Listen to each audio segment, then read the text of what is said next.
The Rune Smith. Summary. What happens when a man gets transported into a foreign world filled with magic? Will his knowledge in hardware technology help him out after he discovers its correlation to the words of power? How will he fit in with the other noble houses as the lowly fourth son? How will his story play out in a world where stats and skills equal power and status? Come and find out as we embark on his journey. Chapter 1. So it begins with a truck.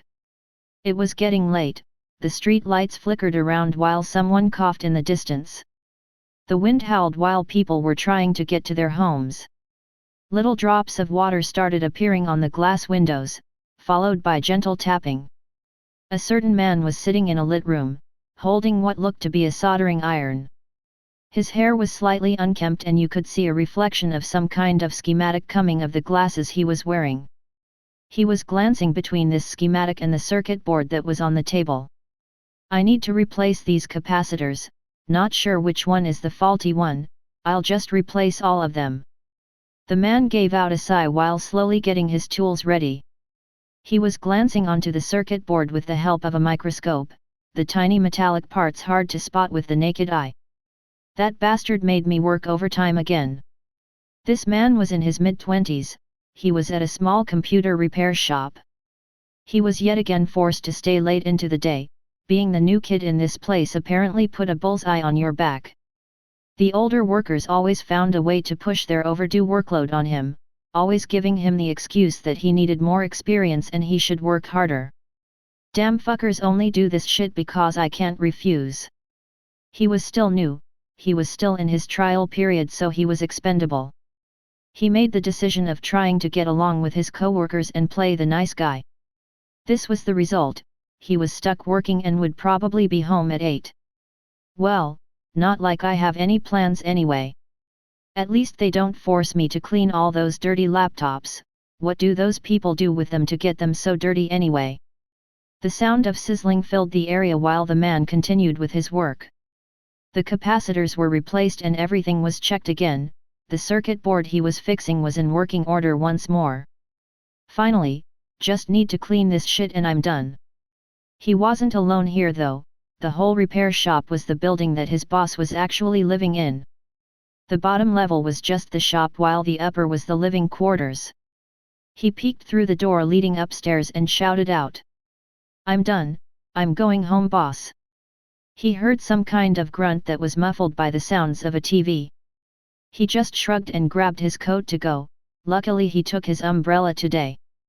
The moment he walked outside he was hit with a sudden gust of wind that almost snapped it in half though. God damn, if I left normally, I wouldn't be stuck in this damn storm. He kicked a pebble while his umbrella shook from the pouring rain and strong winds.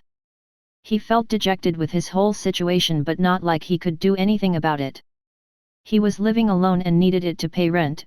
He barely had enough for an internet connection and food and was living from paycheck to paycheck. Ugh, if I ever get out of this shithole I'm going to open my own store, working for others sucks. He arrived at a crosswalk, the howling wind was smashing into his face and the lack of earphones and music to listen to was making this whole ordeal even harder to last through. The only thing making him power through this was the warm bed waiting at home.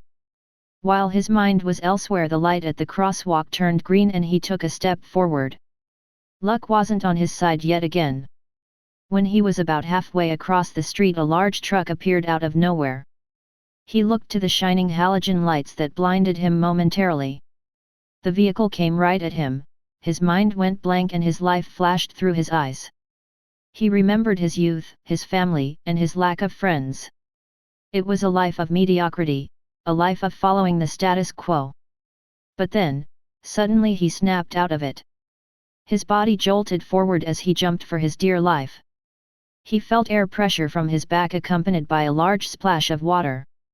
He tumbled forward onto the sidewalk, the large truck just continuing on as if nothing happened. He didn't even have time to glance at the plates. He was drenched in the rainwater, his hands scraped from the pavement. Fucking psycho! He cursed while standing up, his palms were bloody and he was all wet, but luckily he was alive. His umbrella was in the middle of that street, flattened by the truck that almost killed him. His heart was pounding and he needed some time to calm down, but the pouring rain was making things hard. I need to get home. He turned around while gritting his teeth, the fear replaced by anger as he headed home. He was drenched, his body was hurting and he still wasn't back home. There was a possibility that he could catch a cold, the only thing on his mind now was to take a warm shower. Sometimes I wish I could afford a bathtub, it always comes down to money. He moved forward, his apartment wasn't far away from where he worked. This was the only saving grace of his job, he could reach it on foot within 30 minutes, which saved him some money. Suddenly he felt a shiver run down his spine, it wasn't the cold rain but more of a premonition. He could hear an engine revving not too far away from where he was. He slowly turned around, his eyes bulging slightly as he saw the exact same truck that almost turned him to meat paste. What? The truck was progressively getting louder, its front lights turned off. By instinct he started backing away, the halogens turned on and shone at the street that he was in. There were buildings on both sides and no space to duck to the side. When the truck that had it in for him took off, so did he, running for his life like never before. Holy shit! Who is this fucker? He bolted forward, there was no one beside him in the streets, no other cars in sight besides the honking truck behind him. The street was eerily empty, only one scrawny man running away from a big truck that went faster and faster. I need to call the police, where is everyone? He continued running, his gaze focused on the end of the street, a small alleyway there. He didn't look back, he didn't falter as he just kept running, mustering everything that his gamer body could muster. With a last-ditch effort he dived forward, a gust of wind felt behind him as the truck barreled past him while he jumped into the narrow passage. He landed on his face, his hands getting scraped even more and blood running out of his nose. He quickly rolled up, trying to see if he was safe, the truck vanishing seemingly into thin air after clipping part of the building that connected to this alleyway. Fuck, it shouldn't be able to get me here, but what if the driver chases after me instead? He was sweating bullets, tired, and afraid. This wasn't over, he didn't think so. He turned around and quickly escaped into the alleyway, nothing in it besides trash and rats. He jogged forward, exhausted from the previous sprint. The other side, there is a police station on the other side. He saw the light at the end of the tunnel, not far from here there was a small police unit. He only needed to get there and report this fucker and everything. But as he was treading forward, the lights in the vicinity started to flicker continuously. Abruptly all of the light bulbs that lighted the way forward shattered into pieces and everything went dark, and then he heard it again, the revving of the engine. And no, stay away. In front he could see the damn truck, it was barely able to fit into this narrow passage, scraping the walls as it slowly drove forward. He quickly turned away, to his surprise he heard the same engine noise, another truck blocking his path was there too. The area filled with the screeching noise of scraping metal as the two trucks drove at him, each second increasing in speed. Ha ha ha! He started laughing, his face showing a shaky smile as he lost it. He looked to the sides, walls blocking his path of escape. Screw you! He moved to the wall, his fingers digging into the hard concrete wall as he tried climbing up. His fingernails broke, blood gushing out as he scratched trying to climb up, but to no avail, as the rainwater made it far too slippery. The last things that he saw were the bright truck lights coming from the sides. He tried looking into the driver's seat. His eyes bulging, his jaw clenched as he tried to see the person responsible. To his surprise, he didn't see anything, not even a silhouette of a driver, the truck seat totally empty. Splat! That was the last thing that he saw, his short life of a computer repairman ended right there. He felt resentment in his eyes, there were things that he wanted to achieve. Simple things, like a business of his own where he could dictate the rules and not be a slave to his wage for the rest of his life. But he was also looking at the bright side, he was now free from the worldly problems. He floated in the void, his mind racing as it couldn't comprehend where it was. This state of mind didn't last for long as he felt being drawn somewhere. It was as if, something or someone was calling him there. R.D.M.N.D. He heard a voice, it was a gentle-sounding voice that belonged to a woman. Moss R.Land. pl.as.umuwac.p. He felt strange, like his whole being was getting pulled somewhere. He continuously heard the voice, it was calling out to him, but he didn't recall the name that the woman was saying. Roland. The voice that seemed distant started getting closer and he started feeling nauseous and tired. The only saving grace this time around, he felt something. He tried moving but his body felt sluggish, he could barely wiggle his finger. He moved. Master Roland moved, oh thank the gods. He felt sick, like he was having a really bad case of the flu. His head was spinning and his body felt heavy. Did I survive those trucks? Is someone called Roland with me in here? Is this the hospital? He couldn't see well, his eyes felt just as heavy as his body. He forced them open, they took a while to focus. The blurry world started taking shape and he saw an unfamiliar looking wooden ceiling. That looks shabby, am I in some kind of shed or something? He finally saw the woman that was previously shouting. She looked like an older lady, her body was somewhat wrinkled up. The thing that caught his eye the most was what she was wearing. Is that a maid uniform? She was wearing the whole shebang. A black dress, a white apron, and a cap of some sort that was holding her hair. He felt something cool be placed on his forehead, which was a damp cloth that this lady placed. From the looks of it he was still alive but ended up in someone's house instead of a hospital. The strange thing was that the lady looked kind of big, was she over 2 meters tall or something? The bed he was in also seemed to be uncharacteristically large compared to his body. The problem wasn't with the furniture or the old woman though, as he leaned down he noticed that his body looked a lot different than before, for one he was a lot shorter. He felt really weak and couldn't move, the woman that looked like a Victorian maid tended to his sick body. Not long after some kind of old man walked into the room. He looked to be some kind of physician, but for some reason he didn't even give him an examination. He just stared at him while holding onto a monocle. Wait, why is that monocle glowing? The man harumphed while turning to the maid that was standing in the corner, visible concern on her face. Why did you call me here? He is fine, his status is already recovering, don't call me for trivial things, I need to tend to the other young masters. The old man shouted at the maid as if she did something wrong. The old woman just bowed and took the verbal abuse, but the moment he left her face looked a lot brighter.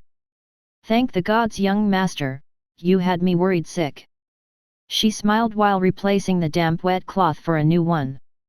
She didn't stay there for long though, saying that he should sleep for now and that she would be back in a couple of hours to check on him. After the coast was clear, Roland managed to raise his upper body. He looked at his hands, they were soft and small. His body looked thick and slightly malnourished, but that wasn't the main problem here. What is this? Did I become a kid? Everything in this room wasn't big, he just was small. He had turned into a child for some reason. Wait, am I really this Roland? What is this? What's going on? Who is this? Where is this? My status is recovering. While he was desperately clamoring for answers in his head, something happened, a screen popped up in front of his face. His eyes bulged wide as he started reading what was written there. This wasn't all, the moment the window popped up he felt information rushing into his brain. It was as if thousands of needles poking his head. The information that he was receiving concerned the boy named Roland Arden that he was occupying the body of. So that's how it is. Chapter 2 Stats, Skill, and even more stats. Roland kept looking at the status window, he was someone versed in computers so he knew what those meant. Am I stuck in some kind of game world? Did someone put me into virtual reality? He pinched himself to see if he was feeling any pain and to no surprise he did. Did I really die? Is this the afterlife? He was shocked. Not too long ago he was tinkering in the computer repair shop and now he woke up in a young boy's body. He even knew who this child was as he regained all of his memories and what the child knew about this world.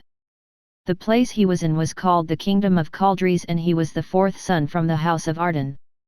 His new father was a baron and he was the youngest son, besides that he even had two sisters, one being younger than him.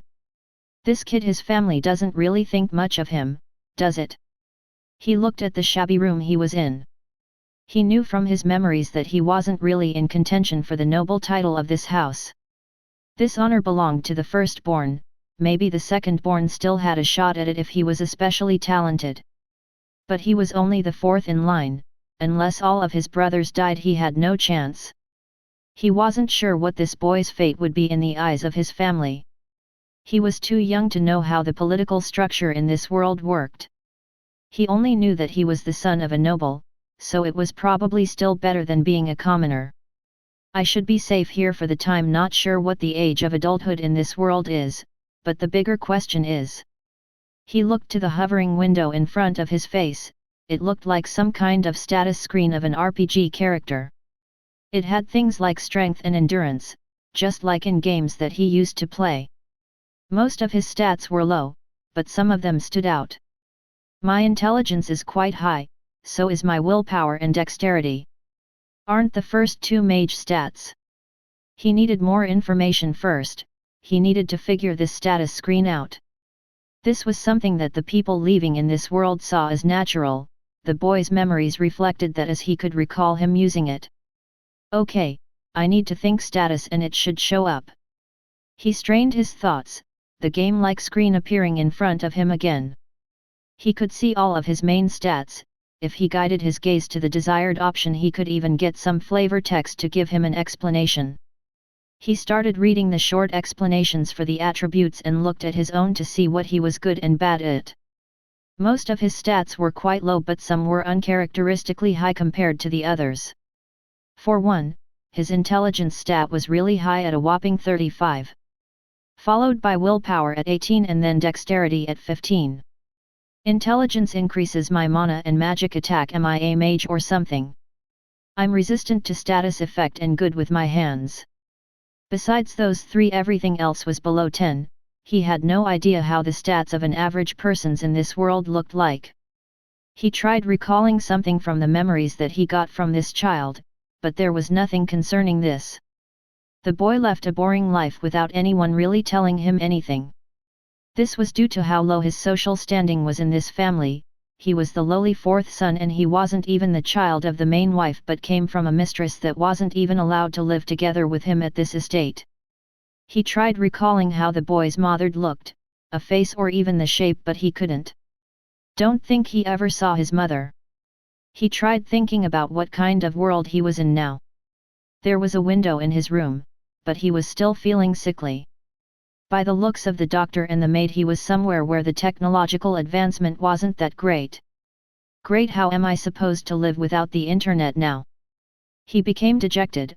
All those shows and movies that he was eagerly waiting to devour in his free time were all gone now. What was he even supposed to do here? Go to school like a normal kid and then become some kind of court official? Is that even an option? My status is fairly low, won't they just toss me out, or tell me to go join the army or something? He wasn't sure how things worked. From his internet knowledge, he knew that noble sons sometimes became servants of higher nobles.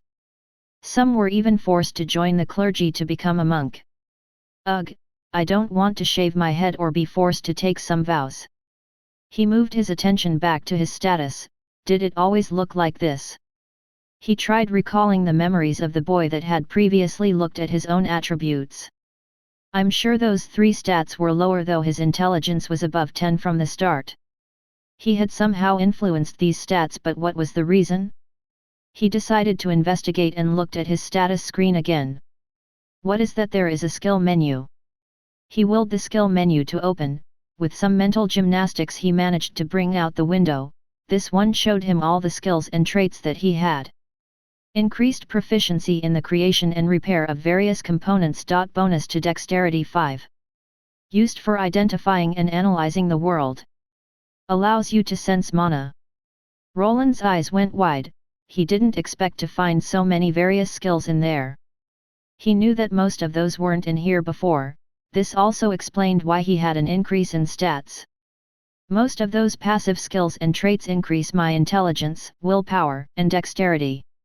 The traits and skills that were there before he got here were fast learning, knowledge retention, identify and mana sense. He could also recall that this kid read a lot of books in his past time. Though that probably had to do with the fact that there was nothing else for him to do besides that. Those nights I spent playing games must count for that sleep resistance passive. Okay, so why am I here? Did I overwrite this brat's brain, or did he die and then my soul jumped in, or something? He tried recalling why the boy was sick. The moment he did, he got a slight headache. He recalled that the boy was trying to do something. He managed to see some kind of glowing mist in the air and he tried to somehow absorb it into his body. Then something went wrong and he got sick. Didn't that doctor say something about my status already recovering? He looked at his status screen again. The moment he thought about it, the window expanded and showed him a new part. Sickness. Why are there question marks there? Do you need some kind of knowledge to see what it actually is? He squinted and concentrated on the question marks, but nothing changed. He did have some kind of identification skill, but maybe it wasn't high enough, being only at L1. Well, he got sick after that glowing mist entered his body. Does it have something to do with that mana sense skill? I sure have a huge amount of MP compared to everything else. This was a really odd situation to be in. He thought of what happened that night. 2 murder trucks turned him into a bloody pancake and now he ended up in some place with a game system. From the kid's memories, he was sure that he wasn't the only one with this system. Everyone had it with them since birth. The rest was unclear, as no one really explained much to this child. This was probably also why he suffered some kind of backlash from absorbing that glowing mist. While he was at it, he looked at his stats and then compared the bonuses from the passive skills that he was receiving. Most of his intelligence came from his passives and traits. If he removed them all, then he would end up with 11. Still over 10, though. Is that even a lot for a 5-year-old? Still, with those 2 traits that he had, it would put his int at 19. Maybe his weak body couldn't handle the excess mana. He started doing some mathematics in his brain, trying to count how much his stats affected his HP and MP. It didn't take him too long to figure out that he gained 10 MP for every 1 intelligence, and 4 MP for every point in willpower. The surprising thing came afterwards, as after he was done with his calculations. What? The sounds belonged to a woman and she sounded quite gentle. He looked around to see if someone came into this room, but there was no one to be seen. So, I've gained a new skill. He checked the description, but it didn't say much besides it being an indicator that he knew mathematics. It didn't even increase his intelligence stat at all. Guess you don't get stat bonuses for every skill. He had no reference point. The boy's memories didn't answer many questions about these skills. The identify skill was something that apparently showed up after time passes. Maybe it was something everyone had? He really needed more information about his situation, but he was only a 5-year-old child that wasn't taken seriously around here. Maybe that maid will answer some questions. He thought back to the old lady that showed concern when tending to him. Her name was Martha, and from the looks of things, she was the only person that tended to the young boy's needs. He had a vivid image in his mind of the woman bringing him food, helping him put on clothes, or cleaning around the room that he spent the most time in. He remembered something. There was a certain book that the youth was reading before succumbing to the sickness. In the corner, there was a large desk with a chair. Some old cushions were placed there by the maid so that the boy didn't feel uncomfortable while reading. There was a pile of books there, and one, in particular, was the one he was interested in. Think I feel better now, should be able to move. He wasn't sure if it was due to his willpower stat that supposedly helped with status effects, but he was feeling better with each passing moment. He wiggled down his bed and moved over to the desk which had the book in question. The Basics of Magic. So, he started learning this and something went wrong. That's harsh. He thought back to the poor child. He was more or less abandoned by his family. The doctor was too late to save him. He might have even been too lazy to bother by how he acted when he saw him recovering. He left the book on the desk and moved to the sole window that was right next to it. He peeked outside and noticed that there were some people there. They looked to be working the field. Some kind of plow was attached to a farm animal. Is that an ox? Why is it so big and why does it have 3 horns? He was clearly not on Earth anymore. The farmer there was using the large animal to help him plow the field. He could see other people walking around, even some in not so well kept armor. While he was preoccupied with sneaking glances outside the window, the door opened up. Martha returned to check up on the boy. Master Roland. You shouldn't be out of bed, here I brought you some porridge. The man in the child's body looked at the smiling woman. He wanted to speak up but decided on just nodding and going back to bed. This will take some time getting used to. Chapter 3 Geography and Family. Roland looked up at the ceiling. It was the same shabby ceiling that was there yesterday. He gave out a sigh and looked around, his mood dropping even further. It wasn't a dream after all. Just to be sure, he thought about bringing up the status window. It appeared in a flash. That sickness status isn't there anymore. I guess I've made a full recovery. The man in the child's body strained his memory trying to recall what this kid normally did the whole day. Did he need to interact with his family? Did he have to act like a brat? Would they find out that someone else was inhabiting this body if he acted strangely? Were some questions that he was asking himself. He also thought back to yesterday and to the woman named Martha. He tried probing her about the sickness. The woman didn't know anything about it and the doctor didn't look into it either. Maybe I shouldn't have told her about that glowing mist. He muttered to himself. He felt that him telling the old maid what happened was not something that he would normally do. He was mostly mistrustful of others, not really sharing his feelings with just anyone. Are this kid's memories affecting me or something? He knew the child's original owner was very fond of this woman. He remembered that she was the only person that was kind towards him. No one else from his so-called family bothered with him and the other servants were also very cold. Don't think she will do anything drastic. He went back to thinking about his next step. He needed to find some way to fit into this strange game-like world and maybe find a way back to his old one. The thought of murder trucks chasing him was still bothering him. While getting up from his bed, he heard a knock on the door. His maid Martha walked in with some bread, water, and what looked to be meat. Young master, you should still rest.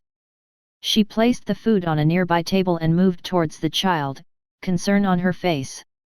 I'm fine, the sickness status isn't even there anymore. He replied while not wanting to go back into that bed. He spent an entire day there just looking up at the ceiling and his status screen. He was bored out of his mind and there were no such things like the internet in this world. What he needed is more information. He knew that this place had a library and as the son of the Baron he was allowed to go through it. From the child's memories, he knew that this was mostly what this kid did. Probably this was why his intelligence stat was so high. Is that so, young master? Your father wants to see you later in the day. Keep that in mind. Let me help you get dressed first. That was a quick change in attitude. The mention of no status effects was enough to deem a person cured apparently. He wants to see me. What was this about?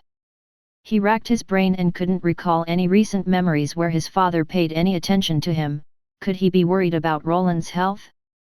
But why now? Did he mention why? Martha placed her hand on his head and patted his hair. She was also helping him put on some clothes.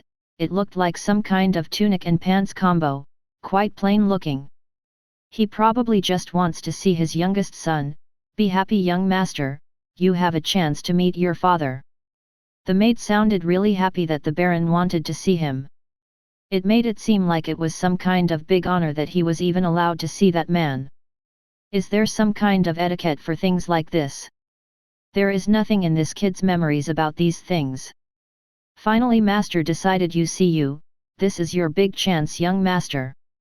The maid named Martha was quite happy. In her eyes this was a joyous occasion.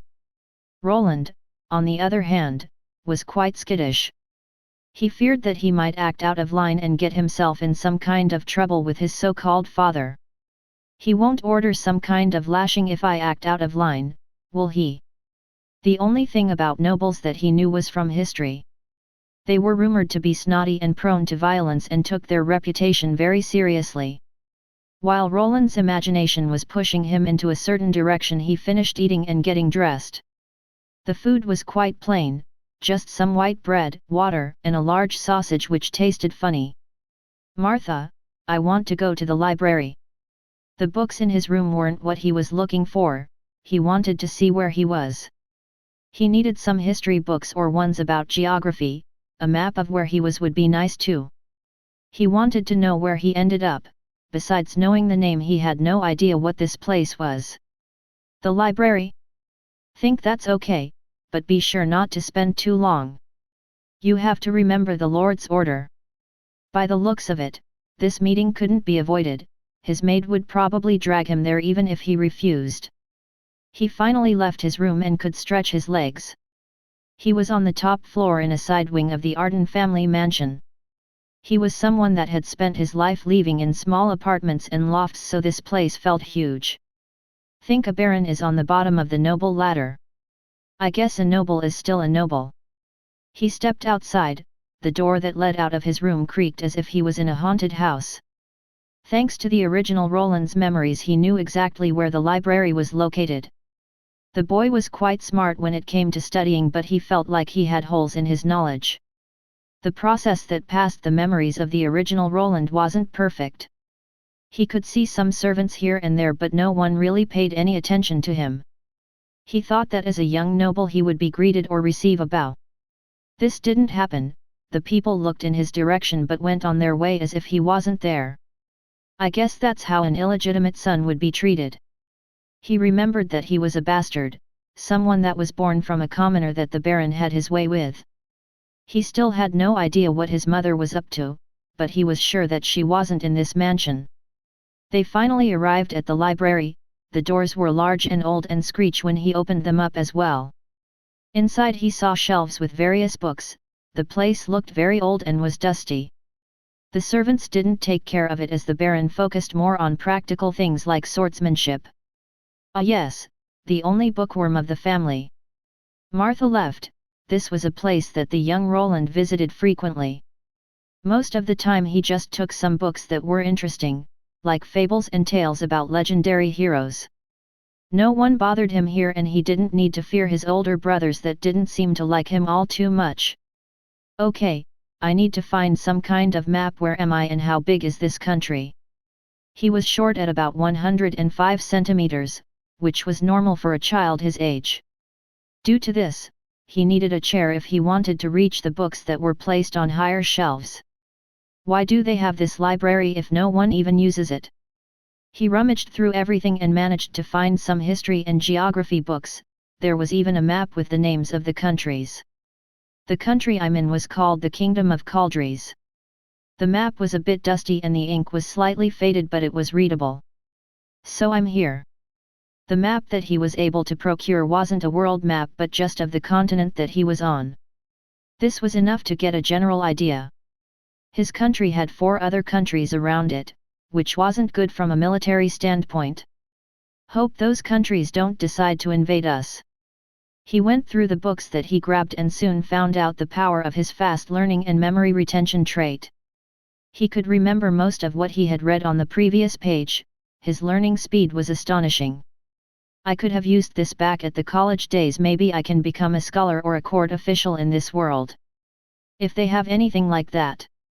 He was unsure of his future, but he would rather be a researcher than a knight. Damn, these history books are too vague. How old is this even? The books weren't helping that much without a reference point. He forgot to ask his maid about the era he was in. He didn't know what year it was either. The geography books were more helpful though. From them he found out that the kingdom that he was living in was fairly large. It was even larger than the largest country that he knew back on Earth, surface-wise. This is only a partial map. Is this the only continent? If not, then this planet could be a lot bigger than Earth. He continued with the reading and finally found the name of the world that he was now on, along with its size. Hey, the planet's name is Terra. Think I've heard that somewhere before. Besides, this isn't the metric system anymore. Do I need to find a math book now? He had the world name, but the size was unknown to him. He shrugged as it didn't really matter, knowing that it was big was enough. While he was rummaging through the books, he heard the large door opening up. Martha stepped through them, probably here to remind him about the appointment with his father. "Young master, it's time." The new Roland felt nervous for some reason. He had a hard time remembering the Baron's face. The man didn't really visit him that often. The last time he saw him was on the boy's 4th birthday. On the 5th one, he didn't even receive a present from him, just a quiet party with his maid that brought him some cake. This is going to be awkward. Do I need to call that guy father? Will he hit me if I annoy him? He was sure that he was the lowest ranked person from the whole family, and he remembered that his older brothers didn't take him seriously either. He had to do it though, so he followed after his maid that guided him to the dining room. "Are we going to eat dinner together or something?" He racked his brain. He couldn't remember the last time Roland was invited to dine with his family. He mostly spent his days alone in his room reading books and dreaming about fun and adventure like any young boy his age. His maid stopped before the door to the dining room. She smiled at him but knew that she wasn't allowed to go any further. "I will see you later, young master." He nodded and entered the room. Inside he saw a large table. Servants were bringing in food and drinks alike. Some of his brothers were already here, like the 3rd son Robert. The youth was 8 years old, and the moment their eyes met he scoffed as if Roland wasn't supposed to be here. Robert, just as him, was someone that came from a commoner, but his mother was a mistress that was still living in this house. Thanks to this he still had a measure of respect. Roland just stood there for now, as he wasn't sure if he was allowed to take a seat before the Baron arrived. Edwin, the 2nd son, and Rainer, the firstborn son, arrived soon afterward. Besides them, there was his older sister Sophia and Diana that was the younger one. That Baron sure likes to party. 6 kids already, might be more on the way. Edwin and Rainer were sons from the main wife along with Sophia, the first daughter. Diana along with Robert came from the second wife, aka the mistress. From Roland's reasoning, the first wife probably got older and the Baron switched to the younger version while making more kids along the way. I see, being a noble has its perks. Roland wasn't someone who was very experienced with women. He had a fling with 2 back in his college days, but after he started working he had a long dry spell. The Baron and his wives arrived soon afterward, Tabitha the first wife and Francine the second one, and the mistress. The Baron looked to be a big man. He had a nice gentleman-like mustache and a large scar running down from his left eyebrow all the way to his lip. He exuded a certain aura of a warrior. The noble clothes that he was wearing couldn't hide all the muscles underneath all too well. "Damn, my dad is jacked." Everyone waited for the Baron to arrive. He sat at center stage, and then one by one, starting from the main wife, everyone sat down. Roland was sure to follow everyone's example and sit the furthest back right next to the 3rd son. He could see the snarky 8-year-old glaring at him the moment he did that. "What you staring at, you little shit?"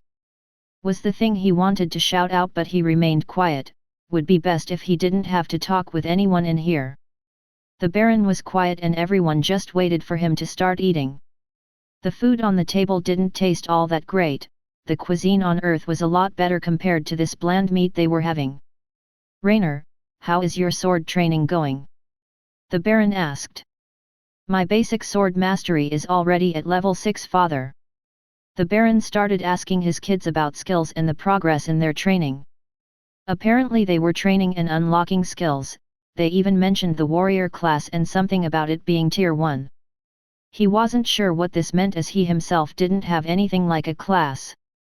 While he was digesting the new information and trying not to stand out, he heard his father call out to him. "Roland!" He flinched and looked up. Everyone was looking at him for some reason. It was more a look of surprise, some of his family members almost having forgotten that they had a 5-year-old sibling. "The doctor said that you contacted the mana sickness, also you saw some glowing mist, is that right?" "Glowing mist? Did Martha rat me out?" "Ah, why yes, father. He tried imitating his older brothers but stuttered slightly. Thankfully the buff-looking man didn't seem to mind it that much. Mana sickness, do you perhaps have a mana-related skill? His father looked at him, everyone else did the same as they waited for a reply. Why yes, I have the mana sense skill. What? The oldest brother shouted out while looking at Roland, his eyes squinting. What you staring at me like that for? I'm just answering the questions here. HOH, mana sense, you're not lying to me, are you? The Baron gave Roland an intense stare. The boy shrunk down as he felt as if he was getting rocks piled up on him. And no, I have it. He spoke out in a meek voice while the Baron rubbed his chin. Is that so, Adam? He could see the other kids and even the wives looking at him. It was as if he was doing something out of line, but they were afraid to speak up while the Baron was talking. A man with grey hair stepped out. He was wearing a black tux. If the boy has the mana sense skill, we need to check. Bring someone who can perform a test if he passes. Look into procuring a tutor and some books related to magic. Roland looked at the large man that was asking the butler-looking fellow for some test. Was he about to get a magic teacher? Was it going to be that easy? He expected to have to scrape by being unnoticed, but here he was getting some preferential treatment out of nowhere. Was mana sense some rare skill? He could tell that his siblings weren't happy with this. Their expressions were easy to read as they were kids that weren't able to hide their emotions. Roland, on the other hand, was all smiles, just nodding while his Baron of a father continued to talk. Maybe I'm some kind of genius. Am I a wizard now? Chapter 4, Making some progress. This was unexpected. It was as if he played the Uno reverse card and flipped his social status around. The next day a person came to check upon him. His father stood true to his word and brought someone over to test if he had talent in magic. It was apparently one of the more rare gifts in this world. Roland thought that they might try reading his status screen in some way. That would in turn reveal his circuit and debugging related skills.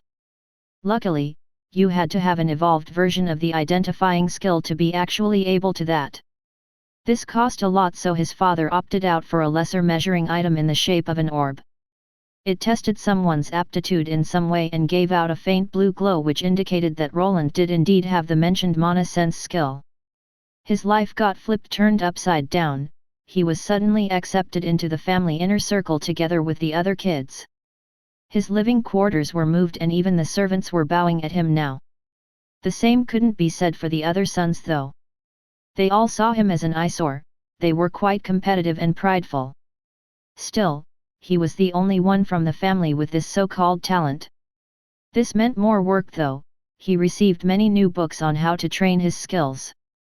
He didn't get a tutor for one reason or the other, but he suspected that even with this, he was still considered only slightly more useful. He was aware that he could lose his newfound standing quite fast if he slacked off. Man, this world is harsh. The only thing I'm doing is studying and then training. This is worse than staying overtime for work. This is slave labor. His day consisted mostly of reading books and training his mana skill to a higher level. He received bonuses to his intelligence and they told him that he needed to max it out before his ascension ritual. What was an ascension ritual, you might ask? It was something that happened when a child reached the age of 10.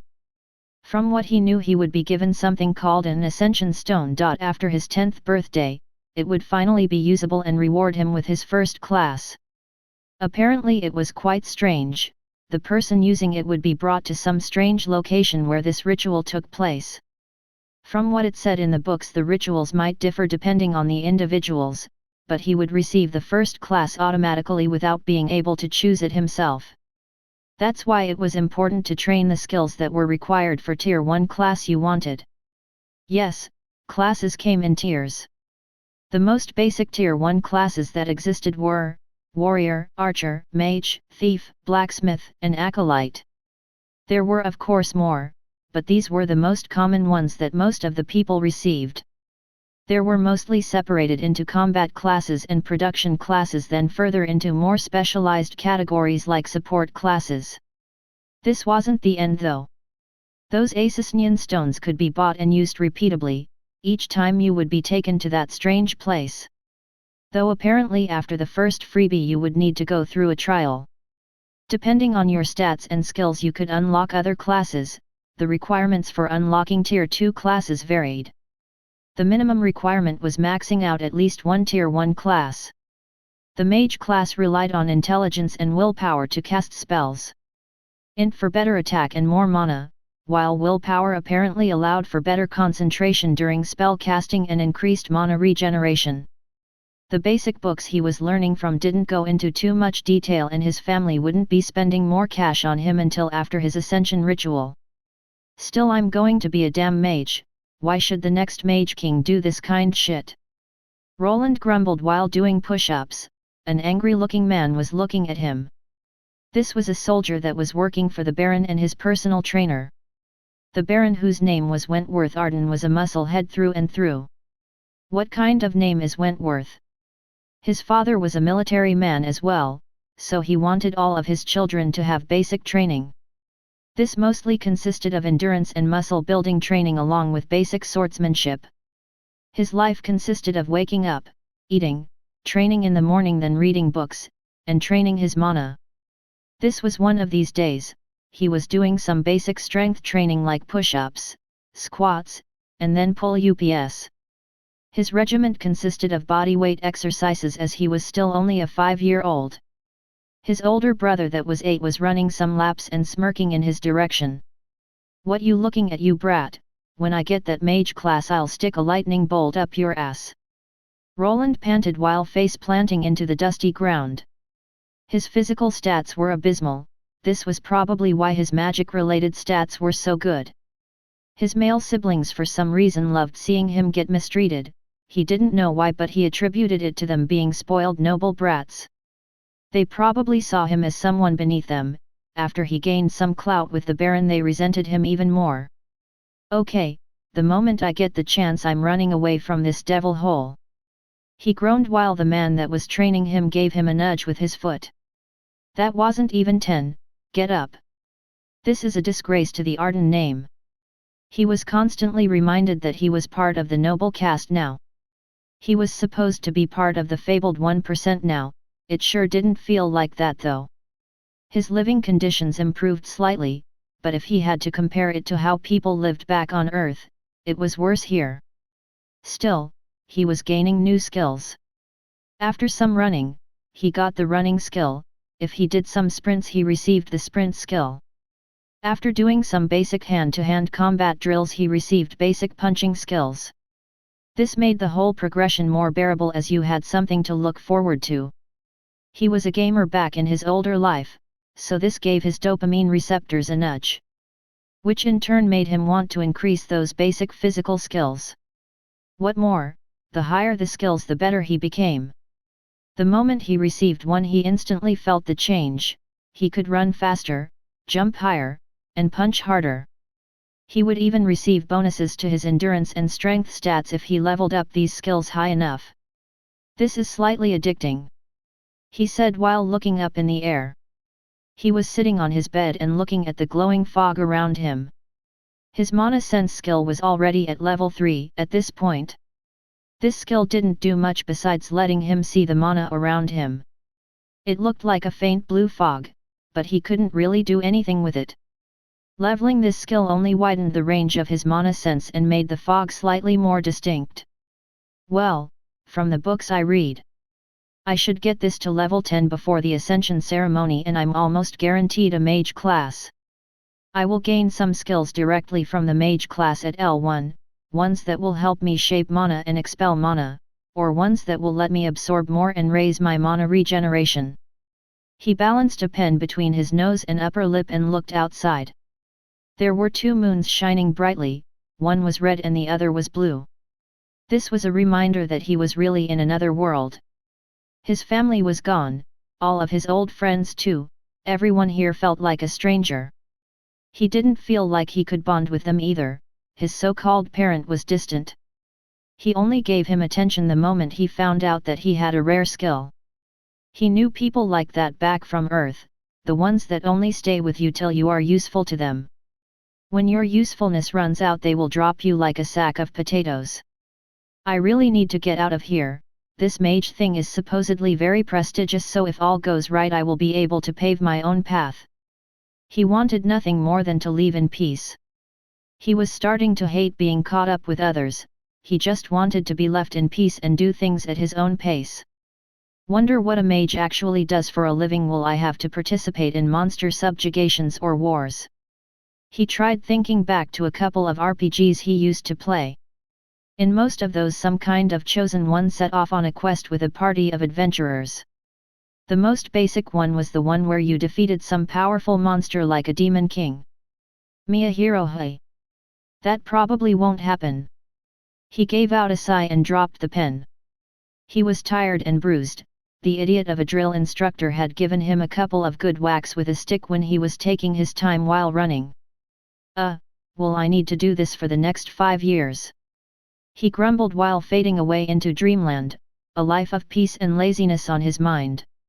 A dark-haired boy with green eyes was standing by a big tree.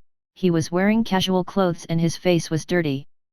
The youth took a large breath in and then tossed himself onto the broad tree trunk.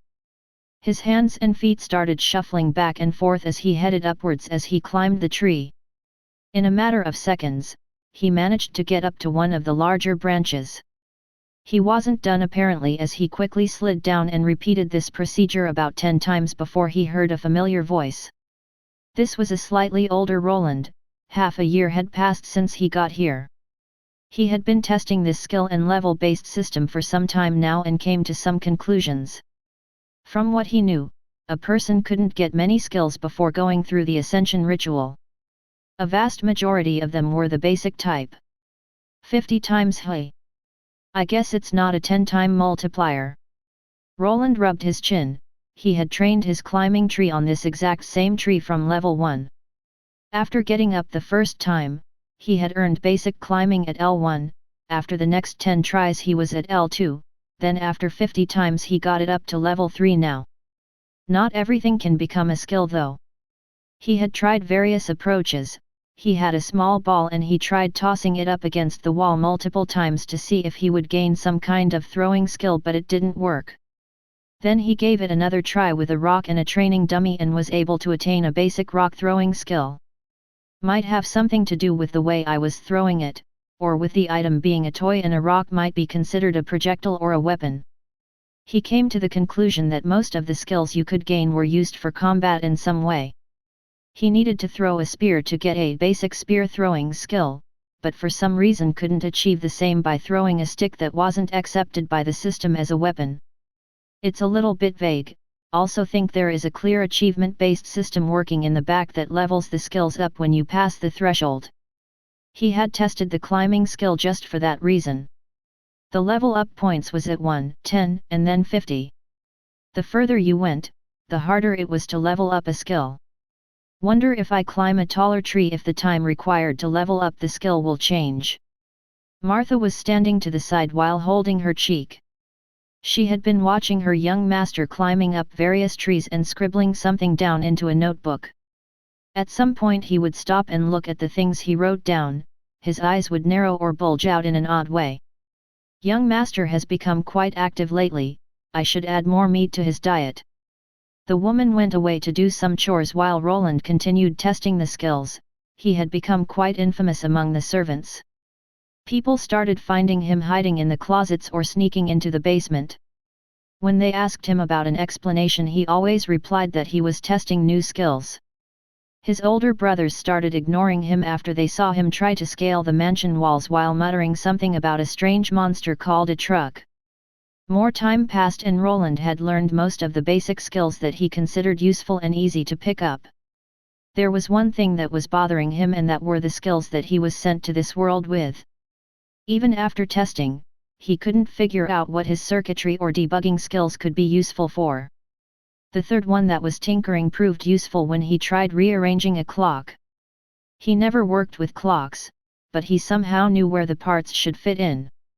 He didn't believe this was the work of the circuitry skill, as circuits and cogs in a clock weren't even close. The application of mana sense was also something he couldn't figure out. There was also that thing where the original host of the body died due to trying to absorb the mana fog in the surrounding. After further research, he concluded that before reaching a mage or acolyte class this was impossible and would result in mana poisoning. No one explained it to the original kid. I guess I'll have to wait with any magic-related testing after I'm older. Roland wanted to start playing with mana, who wouldn't? This path was blocked, for now, so he focused on other things. His identify skill went up the more he read or identified things. The sleep resistance was also self-explanatory. After the youth had gained a plethora of basic skills like sprinting, climbing, throwing, he looked into other things. One of these things was class-related skills concerning crafting. He had the tinkering skill, so maybe he could learn to smith or work the forge. Why, young master, if the Baron finds out you can't learn class skills like this, the Baron will be mad. Roland was now standing with a mallet in his hand, hitting it against some heated-up iron. He had gone over to the blacksmith that was working and used his name of one of the Baron's sons to force the blacksmith to teach him something about crafting. This didn't go the way he had planned though, as he wasn't getting any skills from hitting the heated-up horseshoes. Maybe I'm missing a step. Hey, what's the most basic blacksmith skill? He was sure he would gain some basic skills if he worked with the smelter, or if he hammered away at heated metal. For some reason he wasn't getting anything at all. All the other basic skills were a lot easier to unlock at L1. Master Roland, if you don't unlock the blacksmith class you can't learn any smithing skills. Apparently, the only skills he could gain, just like before, were ones related to combat. The only hammer-related skills he could get were ones related to fighting proficiencies. This doesn't make much sense. Maybe the people or gods that developed this didn't want to have child labor or something. In the end, the Baron found out that Roland was spending his time working at the forge. He was forced to abandon his smithing testing after they proved ineffective. He was also forbidden from doing tasks like this as they were unfitting of a noble's son. Time moved on. Roland kept training his basic skills to their maximum while trying not to die from boredom. Doing repeatable tasks like this just to hear the system ding wasn't as rewarding as one might think. Then his 9th birthday came. He didn't receive any presents though, he got something else entirely. Roland looked at the sharp object in his hand.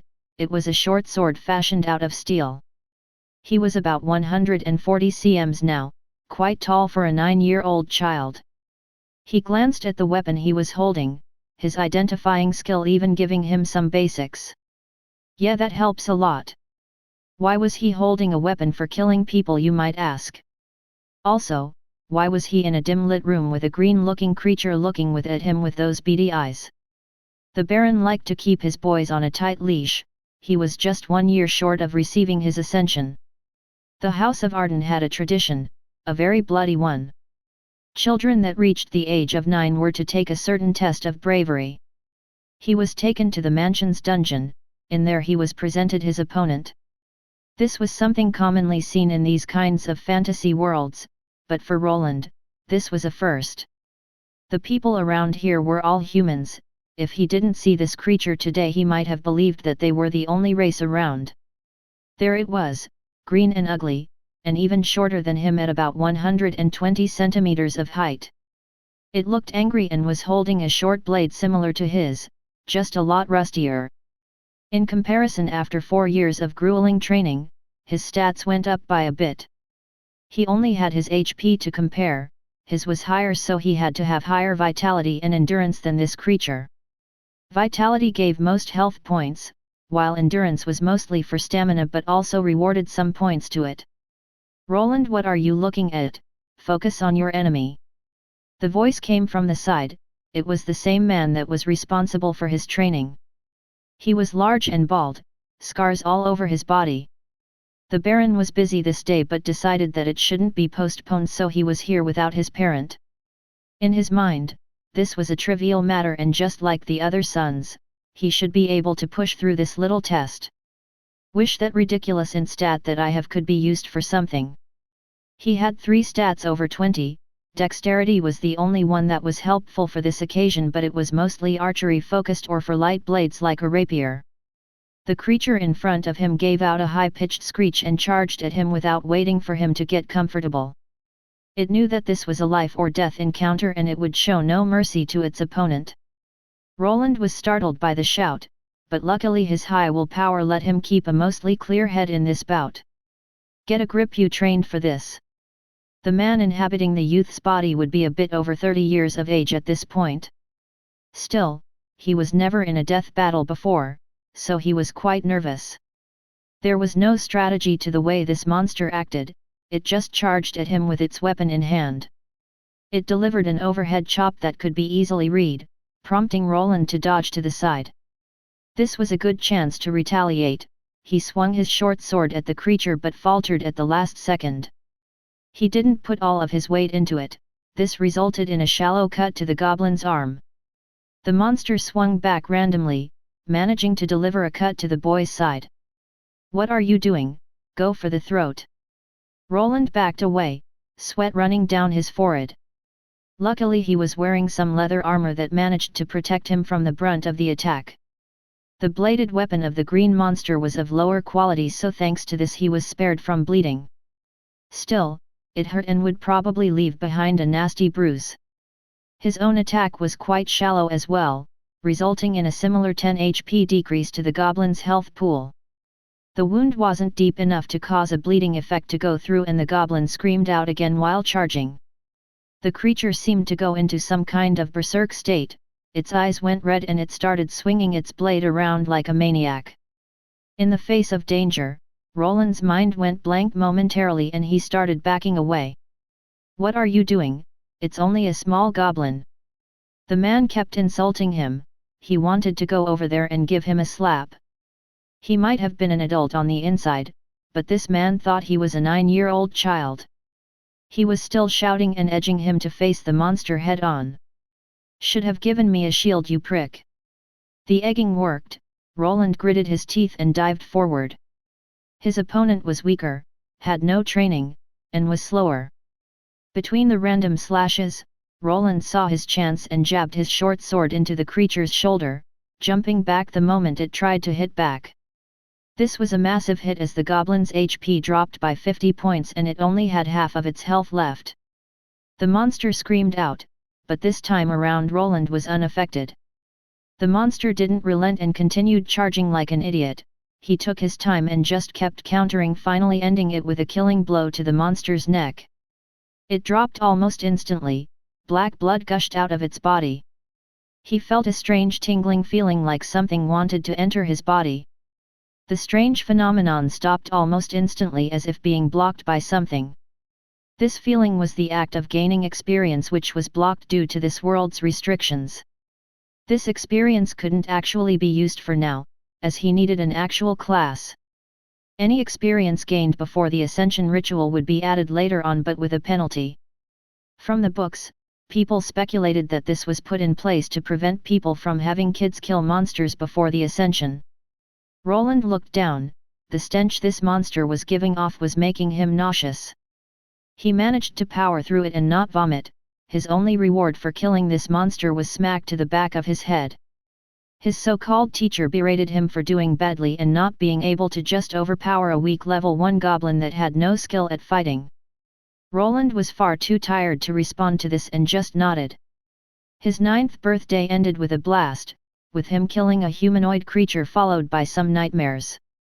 More time passed and finally, the day was close, the day of becoming a mighty mage. Chapter 5 Ascension Ritual. Roland was sitting in his room. Tomorrow the Ascension ritual was supposed to take place. It might be called that, but it wasn't anything that grand.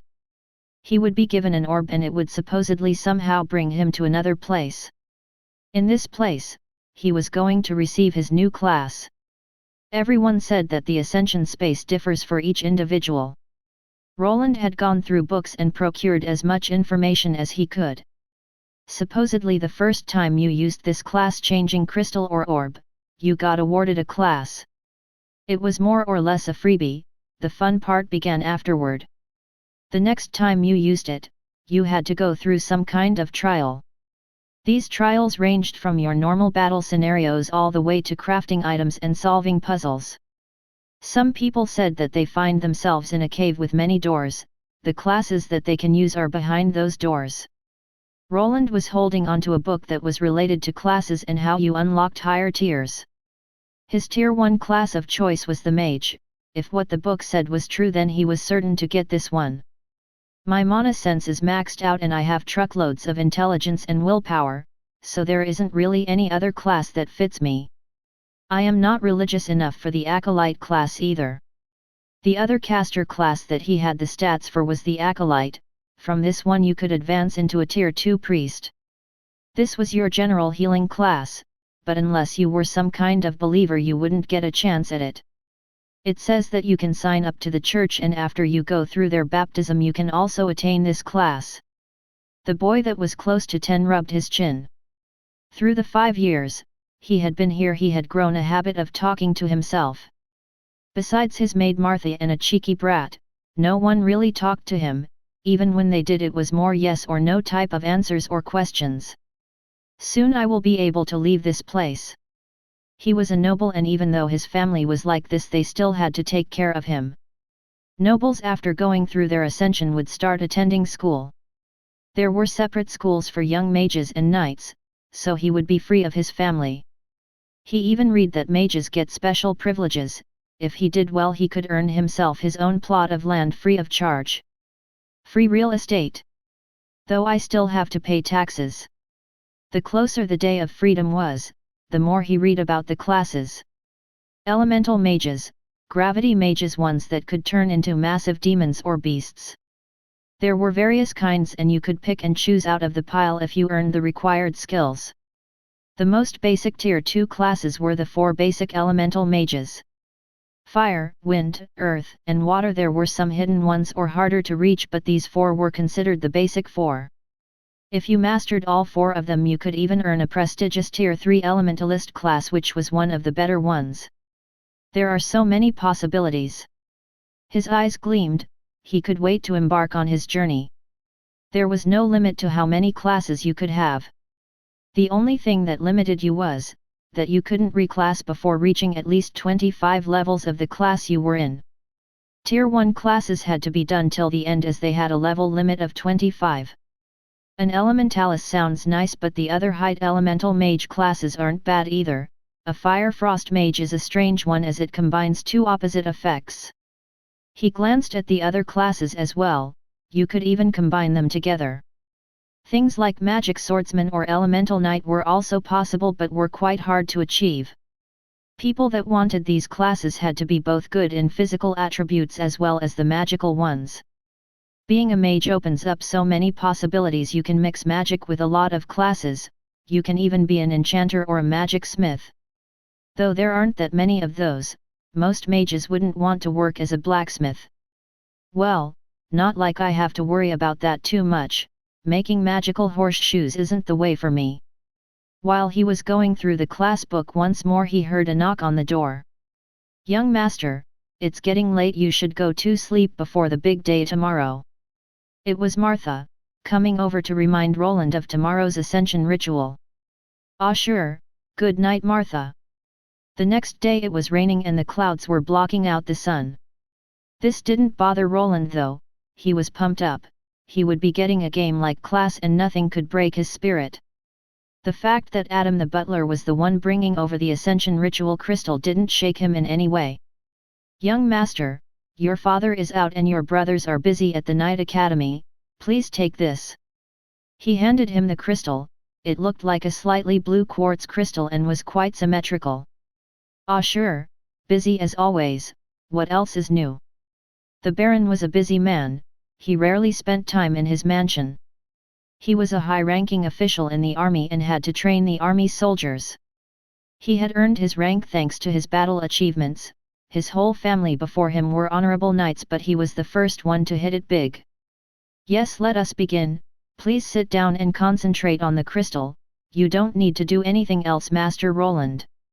No special place was required, even though the crystal would take him somewhere his real body would remain in place. If what the book said was true, then even if he stayed in the trial space for months only seconds would go by in the material world. People speculated that some kind of powerful magic pulled the crystal user's soul somewhere where time and space worked differently. Roland nodded and sat down while holding the crystal with both his hands. Some other servants along with Martha were in the room with him. They were mostly here to examine if he actually received the mage class and pass it on to the family head. He read it in the book and it said that there was nothing special to activating this crystal. He focused on it and soon enough he felt a strange reaction. The crystal started glowing brighter and brighter and he felt as if he was getting drawn to it. In a matter of moments, everything went dark. He felt like someone had ripped him out of the spot he was sitting on and tossed him down a bottomless pit in which he was now falling down. What? The momentary darkness subsided and he found himself in some kind of building. There were stairs leading upwards and there were glass doors behind him. He glanced around, his eyes bulged out wide as he recognized this place. Hey? I'm back? Was that all a dream or something? No, I'm still a 10-year-old. This was the cheap apartment building that he used to live in before he got flattened by that truck. It looked dirty and unkempt as always. He turned around but saw that something was off. Behind the glass doors that normally lead outside there was nothing. Why is it so dark outside? Can't see anything. It was pitch dark as if there was nothing there. He reached for the door handle and tried pushing it down. It didn't budge an inch. He pushed and pulled but nothing happened. He even started kicking the glass hoping to get some kind of reaction, but it was as if he was hitting hard steel. He finally turned around, his face filled with confusion and sweat. He went for the first apartment, knocking and trying to frantically open it. Hey, is there someone inside? Hello. The door was strange. It was as if it was made from a different material and was photocopied from his memories and just plastered here. The same thing happened when he ran up. Each door was unmoving, he couldn't even get the handles to budge in any way. That book said that this Ascension space could be strange. I guess this isn't my old apartment building. He climbed up, finally realizing where he was. His old apartment was on the top floor. He remembered always getting winded while going up. This time around, with the increased stats and stamina, he felt normal, stood in front of his apartment now, the number 19 written on it. Well, here goes nothing. He grabbed the door handle and flicked his wrist. The familiar clicking sound of a lock opening was heard. He pushed the door open and just looked inside. It's really my room. He slowly entered his old home. It wasn't big or anything. There was a living room and a small toilet. The kitchen was combined with the living area and he only had enough space for a bed on the side along with a desk for his PC. This good old shitty apartment. The items in this place were all real and fully recreated. The mattress that he used to use even had a hole in exactly the same spot that he remembered. He sat down on his old bed, and even this old thing was better than the bed he was using back at the Arden estate. When he asked about a change, they just said something that it built character if he used a hard bed and that he shouldn't complain. So what is this place supposed to be anyway? The windows couldn't be opened and the water in the faucets wasn't running either. There was sufficient light inside this room, but the scenery outside was pitch black. This made him feel like he was in some kind of Twilight Zone episode. The only thing that was showing some life was his old gaming PC, as he noticed that the power button was glowing. He sat down in his old gaming chair. It was still comfy as ever. He pressed the button with a shaky finger and heard the familiar booting sound. The computer booted up into Windows 10 and even his old password worked. The only thing out of place was the blank desktop with only one icon right in the middle. I guess I'm supposed to click this. The icon was a drawing of a large shield in the back and a sword and magic staff in the front. He slowly delivered the double click and waited for this program to load up. He was greeted with a sprite of himself, or at least it looked kind of like him as the resolution was quite low. Is this pixel art of me or something? There was an arrow moving away from his sprite that was looping a 3-frame walking animation to the side. There was another grayed out sprite that the arrow was pointing at. It looked like a pixel version of him in a robe. Could this be my tier 1 class? Looks like a magician. He was kind of baffled about the way this Ascension trial worked. Before clicking the mage sprite, he looked back and glanced at his old apartment room. He lived here for only a year, but he was closer to this place than to that noble mansion he was at now. He wanted to just turn around and flop on his bed. Maybe if he woke up he would be back on Earth and could go back to his boring job. I probably should get on with this Ascension. He grimaced and placed his hand on the mouse. The cursor went over to the tiny sprite and he clicked it. The moment he did that he received a prompt. He hesitated for a while but finally clicked yes. The computer screen flashed for a moment and a little animation of the arrow filling up as an upload screen appeared. He received another prompt followed by a strange sound coming from above. Then a VR headset appeared out of nowhere and fell right into his lap. Hey? I never owned a VR headset. He looked at it and it was a model he was familiar with. He wanted to buy one of these in the past but didn't have the cash to spare. He decided to follow the instructions and put it on. The moment the VR headset was strapped in, something happened.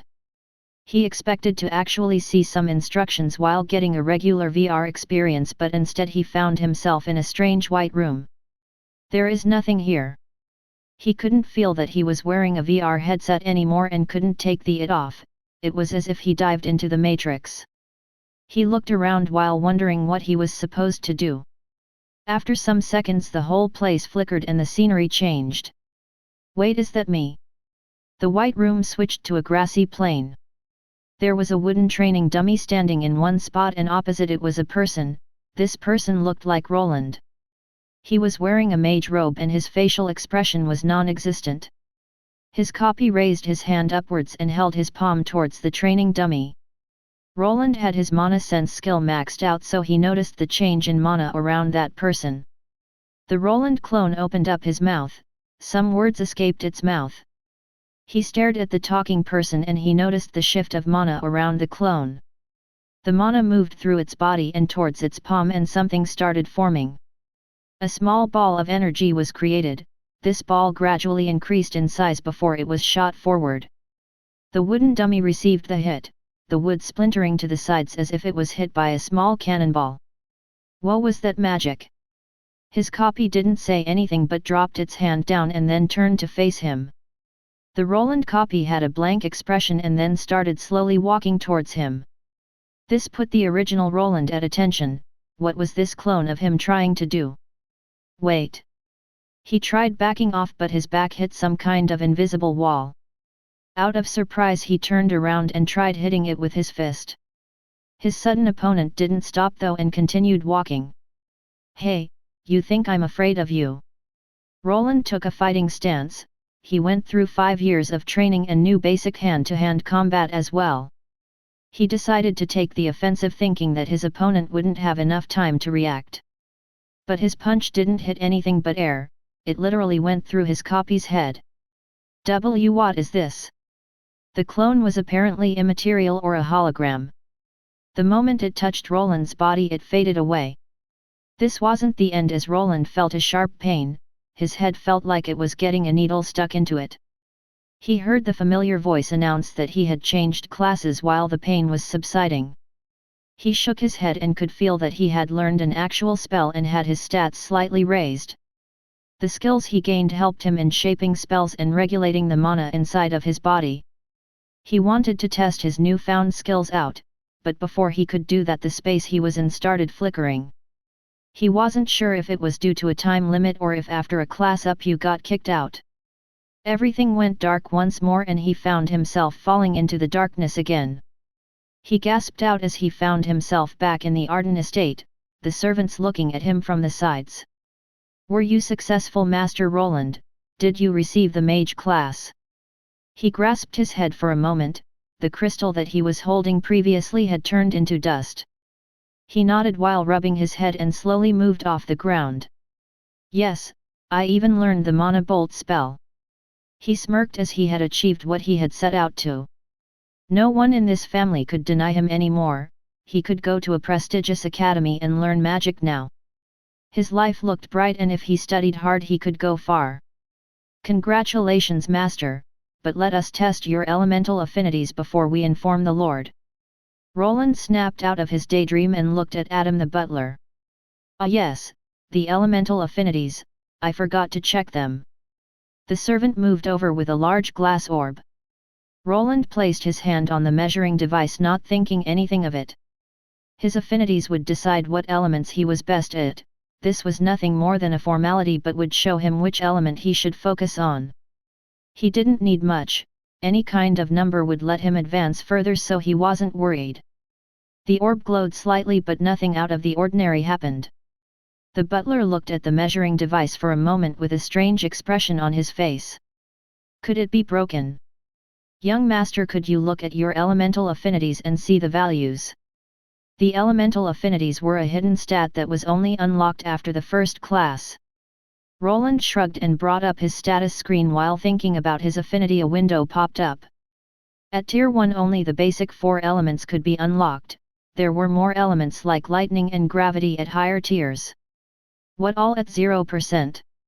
He spoke out clearly and everyone heard it. Adam looked at the orb and then to Roland, his brows furrowing. 0%, this is unprecedented, I must report this to the Lord. The other servants started whispering from the sides. He wasn't sure what was wrong. The books didn't say anything about people having 0 elemental affinity. He looked at his maid Martha. The woman had tears in her eyes for some reason. He has no magic affinity. Doesn't that mean that he won't be able to get any of the Tier 2 mage classes? One of the servants said, while another one tried to shut him up. What? I have no magic talent. How could this be? Chapter 6, Change of Plans. Roland returned to his room. It was still raining outside and the thunderstorm wasn't letting up.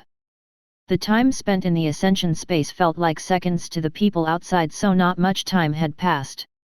Martha had accompanied Roland to his room after the reveal that his elemental affinities were low. She brought over some tea and decided to let the boy cool off for now. If you need anything, just call me, young master. The Baron will be returning to the mansion tomorrow. Roland just nodded while being quiet. After he heard the door closing behind his maid, he flopped on his bed like a dead fish. What is this shit? What am I supposed to do now? He hit the bed with his 10-year-old fists while gritting his teeth. After a bout of rage, he jumped right up and ran up to his desk. Where is that book? He started flinging the books left and right and managed to find the one that explained the elemental affinities in more detail. 0% on all of the affinities. This means. He already knew the answer. He had gone through these books multiple times. Still, he needed to check one more time. He started reading, his eyes going through the information while his brain digested it with astonishing speed. Ugh! He threw the book he was reading to the side and sat down at his desk, his head moving backward as he looked at the ceiling. To change your class to any of the element mages, you need to unlock an elemental affinity skill. You can't unlock it if your connection to the elements is non-existent. If you wanted to progress further in your life as a mage, this was a requirement. He could not go any further. Getting that skill required his affinity to at least be at 1%. This was a rare case, a 1 in a million occurrence. People like him were considered inept at becoming a mage and mostly strayed away from that path. He was a special case though. All of his stats made everyone think that he would be a talented mage. He had learned the mana sense skill at a young age and his intelligence was off the charts. In the book it said that most mages had an intelligence stat at 20 when they started out. He, on the other hand, had more than double of that. There was no reason to believe that he could be anything other than a mage. Something is playing a stupid joke on me. I can't even swap this class till I get to level 25. He decided to glance at his status screen. He had even leveled up to the 3rd level of mage due to the build-up of his experience. After the 9th birthday, his father arranged a goblin fight. Just as the first time, he would fight a one-on-one battle each week, earning experience along the way that could be then used when he ascended. The experience build-up wouldn't work for further classes though. This was a one-time thing before the Ascension. He thought about his status. He wanted to see all the new skills that he had gained as well as their explanations. He then looked at his stats after he was done with reading those. His MP shot up quite high compared to the rest. He looked at his stats. People at L1 who specialized in a field mostly had their stats at about 20. For instance, a warrior would mostly have a strength, vitality, and endurance rating close to 20. He was a L3 mage and his intelligence was getting close to 50, but all his physical attributes were slightly below a basic L1 warrior. All my stats scream mage. I even got a trait that gives me more useless mana. Even if I respec later, I will be behind everyone. My physical stats are below average when it comes to warriors. My dexterity is high though. Should I switch to an archer? He started scratching his head and brought out the book that had some class and skill combinations. This was something that a noble title got you. Most of the people outside didn't have the luxury of planing and most of the class combinations were off limits to the commoners. He had focused on the mage-related classes without much thought about the other ones for one reason or the other. He put all of his eggs in one basket and now they exploded at once. He needed to come out with a new battle plan. I must think of something plausible. If I leave it to that daddy of mine, I'll be working in the army for the rest of my life.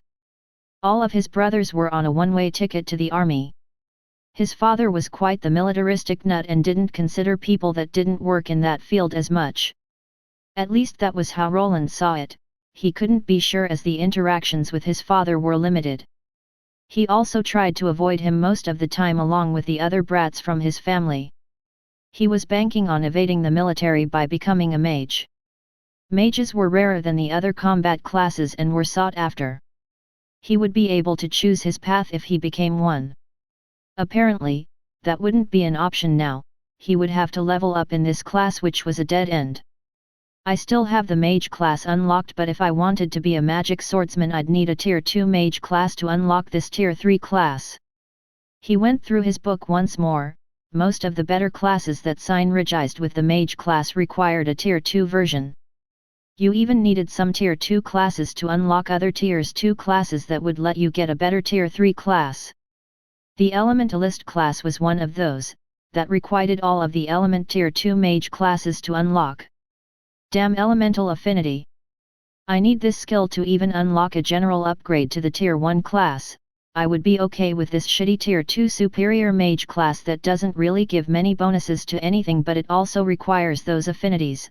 They are just lower. He wanted to strangle the person that decided that you needed to have one skill to unlock any one of those classes. The possibility of having this was super low, 1 in a million or less. Does it have something to do with me being from another world or something? Wait, do I really need to have a combat class?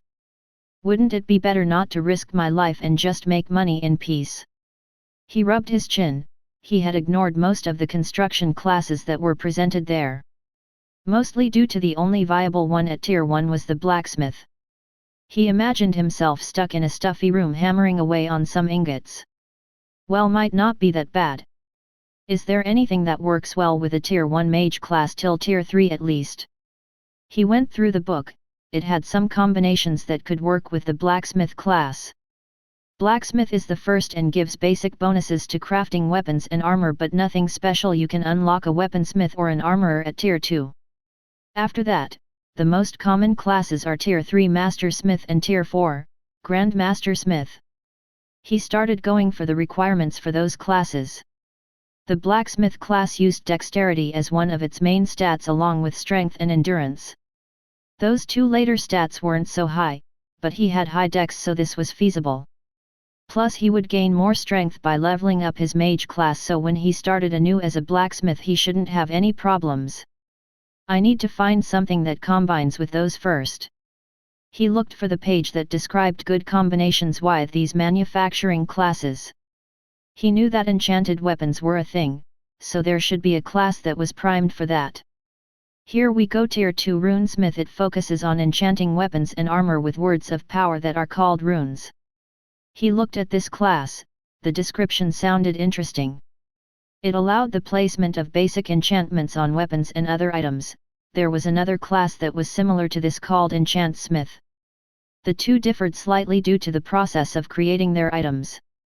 Enchantments and runes used a different language. If you compared the two to modern-day languages from Earth, then the enchantment language would be akin to regular English. The runic language, on the other hand, consisted of symbols and was more similar to Asian languages like Japanese or Chinese. From the two, the runic one was considered better but harder to master. Both of those Tier 2 smith classes required him to learn the scribe profession.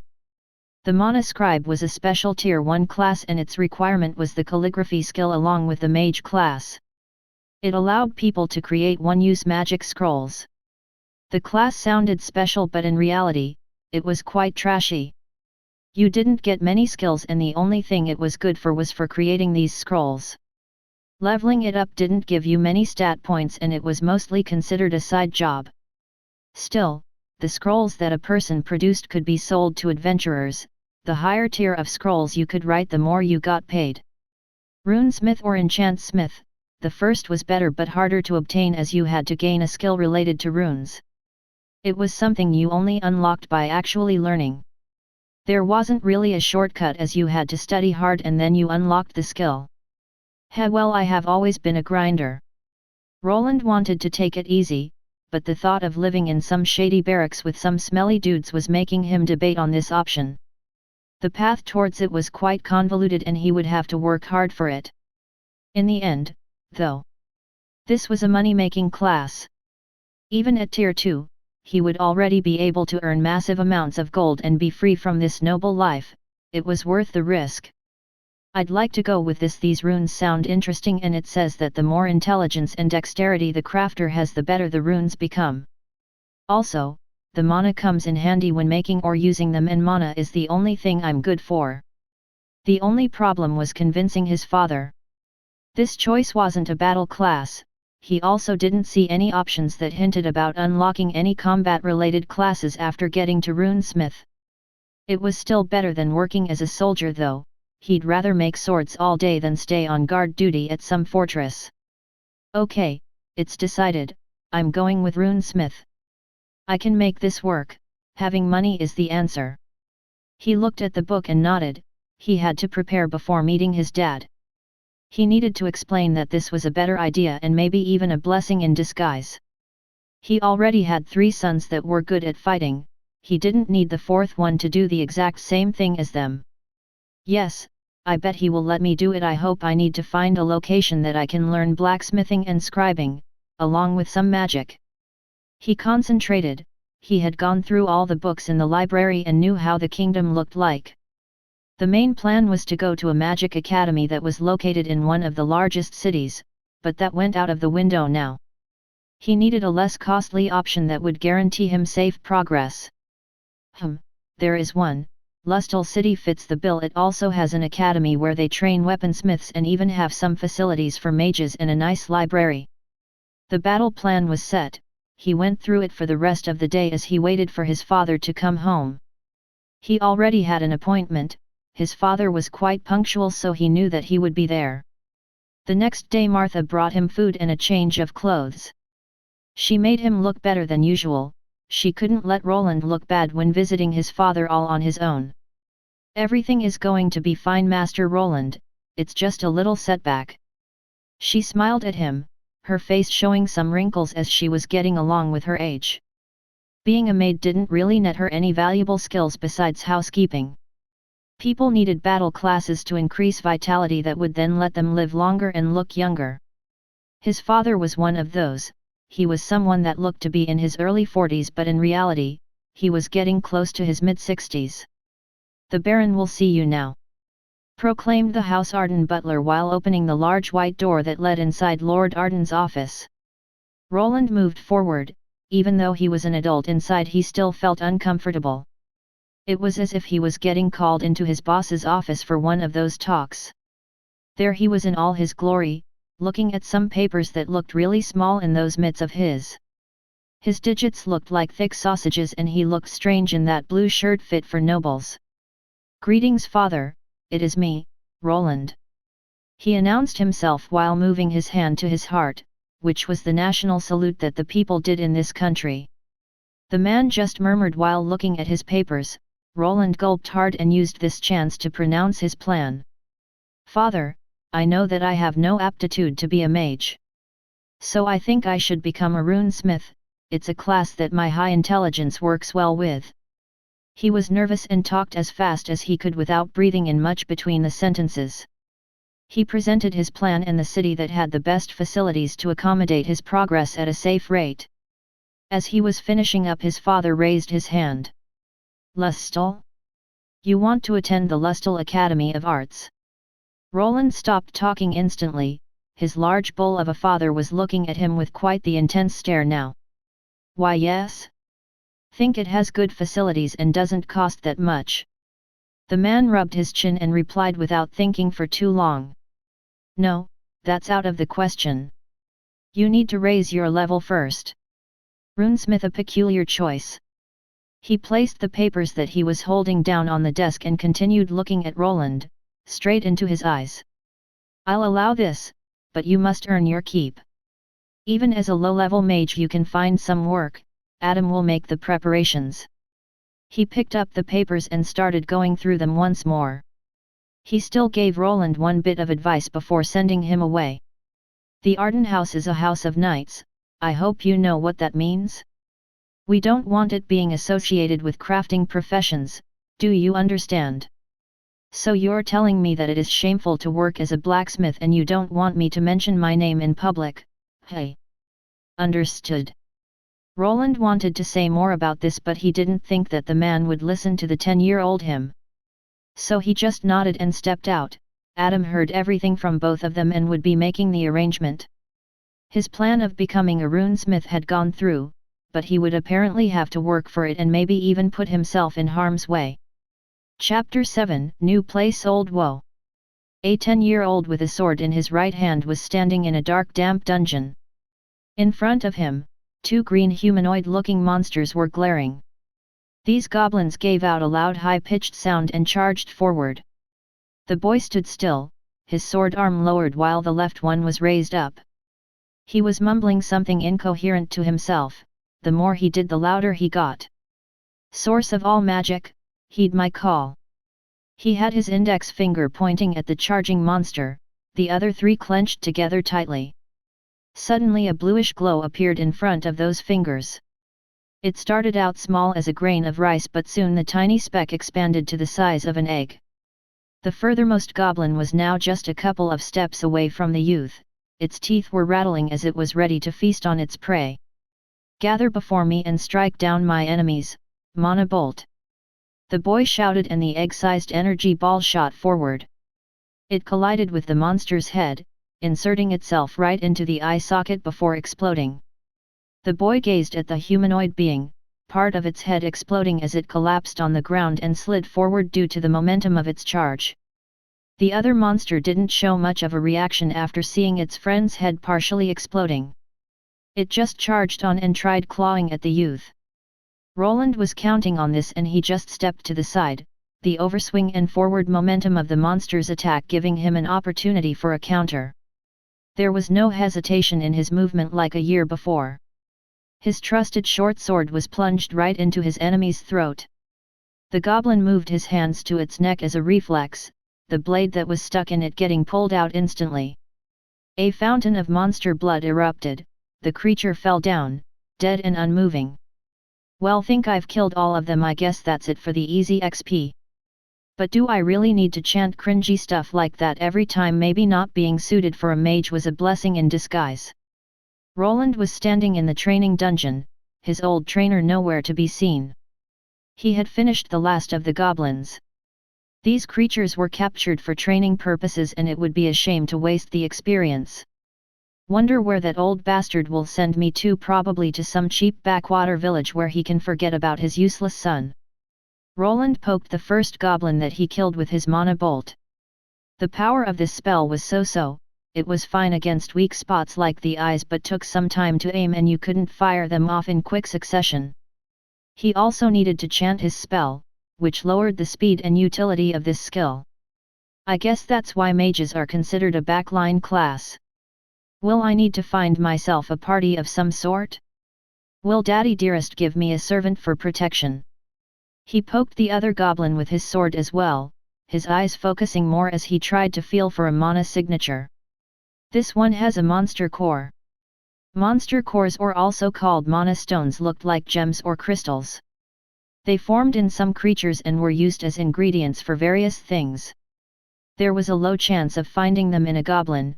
The stone inside this monster was the size of a grain of rice. Best keep this for myself. He didn't trust the people in this estate. He tried returning the monster core to one of the servants, but instead of getting a reward, it was just snatched. They just gave him the excuse that this was the property of the Baron and would be used for the estate. He on the other hand was sure that the servants were probably pocketing things that could be sold for themselves. Thus they developed a habit of withholding items and information. These things are small enough for me to keep them in my pocket. He looked at the cold and dark dungeon and then quickly left. He was seen by some servants that were back to treating him coldly after the big reveal. He continued walking further, finding a certain thick hedge wall. He squeezed through a certain spot and arrived at a small area with a large tree. He was surrounded by shrubs and greenery. On the other side was the flower garden where mostly the noble ladies had their tea parties. He leaned up against the tree and took out a small box filled with some sandwiches. This type of food wasn't popular here as nobles mostly ate food prepared by the chefs. He had managed to convince Martha to make him some so that he could eat it on the way. Tomorrow is the day, finally leaving this shithole got that going for me at least. He bit into the bread that had some cheese and meat in it and started eating it. While he was thinking about his future, he heard something rustling in the bushes. Even without looking in the direction, he knew who that was. Big Brother Rowand. He heard a child's voice. It was high-pitched and the pronunciation wasn't quite there. This was his new younger sister. His dad couldn't keep it in his pants and the mistress gave birth to this child. It's not Rowand but Roland, Lucien. For some reason, this kid liked to run around the compound looking for him. She had somehow found his hiding place. Luckily the child knew how to keep a secret. She was even super happy when he told her that it would be a secret between the two. Lady Francine doesn't like it when you talk to me, she'll give you and me an earful if she finds out. The small girl with golden locks didn't seem to care, as she just ran up and gave her big brother a hug. Roland felt a bit uncomfortable from the show of affection and reluctantly petted her head. If sho wait mwami 1th find out. The small girl proclaimed while looking at the sandwich that was in Roland's mouth. The brother reluctantly gave up his breakfast to the child. Ah, have it your way, you little squirt. Brothwer my birthday ith shun don th forgeth though come. Roland looked at the girl and gave her chubby cheeks a little pinch. Your birthday, yes it should be in a couple of weeks. It would be her third birthday this time. While he was in the family's good graces he was allowed to take part in it, even though he mostly just sat in the corner not doing much. I will see what I can do now, run along before your mother catches you here. He ruffled up his sister's head before escaping her big green eyes. He didn't want to lie to a child of this age, but it was better than making her cause a scene. He would be leaving tomorrow and he couldn't do much about it. She'll forget me after a few months, not sure if I'll ever return to this mansion after I leave anyway. He left towards his room. He was mostly packed all thanks to his trusted maid Martha. The same woman was now hugging while weeping. Calm down Martha, I will be fine. No young master, I will go to the Lord and ask for permission to come with you. How can he send you away unattended? The woman was quite attached to him, but he wouldn't be allowed to take any servants with him.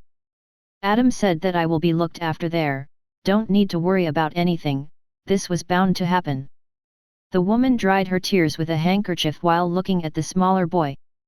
Young master, be sure to write a letter if there is something bothering you. You're such a brave young lad, you never did cry or complain about anything, such an obedient child. She continued hugging him while sobbing. In the end, he had to push her out of his room. He needed to check if he took everything that he could. He decided to take some blank papers and some calligraphy books. He needed to heighten this skill to the maximum sooner or later. The night went by fast and he was ready to leave. The only person to send him was of course his personal maid that looked like she didn't sleep too well. She sure loved this Roland boy, didn't she? The new Roland didn't feel like this woman's affection was focused on him. She was probably just a gentle soul that cared for the child that once was inhabiting this body. From his perspective, if she ever found out that it was occupied by some weird nerd from Earth, she would probably do a quick 180. Still, he felt a bit sad to leave her here with these posh assholes. Maybe in the future if I have enough money I can hire her myself. He stepped into the coach, his bags were ready. He waved at the friendly lady and was finally able to leave. The next destination was the train station. Yes, this world had trains, there were also flying airships, but they were above the Baron's pay grade. Roland had once visited one of these magic stations. The contraptions looked like old-fashioned steam trains, but instead of steam, they run on mana stones. There was no one to send him of, the coachman and his helper just carried his bags to the train and that was it. He waited there for the mana engine train to arrive. Compared to the earthly counterparts, there were a lot more wagons getting pulled behind it. Besides transporting people, it was used for moving various goods. Well then, I'll be off. He muttered to himself. He had slowly gotten used to the solitude that this world provided him with. He sat down at his designated seat and looked at other families sending their loved ones off with hugs. He could see some of them smile and others were even crying while waving at the train that was leaving. Family hey! He turned away, not sure what to make of this, his eyes closing as he tried taking a nap. The ride was going to be a long one. Back at the Arden estate, Adam was getting called in by the Baron for a little chat. Did he leave? Yes, my lord. He didn't reject the offer? Did you make it clear? Yes, my lord, he knows the destination. The muscly man tapped the desk he was sitting on while looking out the window. He is surprisingly headstrong, his performance against the lesser monsters was satisfactory. The butler nodded. If you compared the boy to the other young masters, he lacked the stats of a warrior, but he was very resolute and clear-headed. Even during the first fight, he didn't suffer much of a setback. His brothers on the other hand mostly failed and had to be rescued by their helpers. With some training, he could pass for a knight. He wishes to be a lowly smith though. The man frowned, he couldn't let the other nobles know what he had a son working as a blacksmith. Don't worry sir, everything was prepared.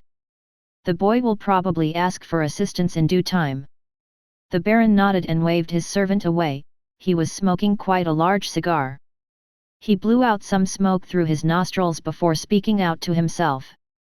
If he doesn't, then so be it, it will be his choice, he is old enough to make his own mistakes. He placed the cigar to the side and then focused back on the military papers in his hand.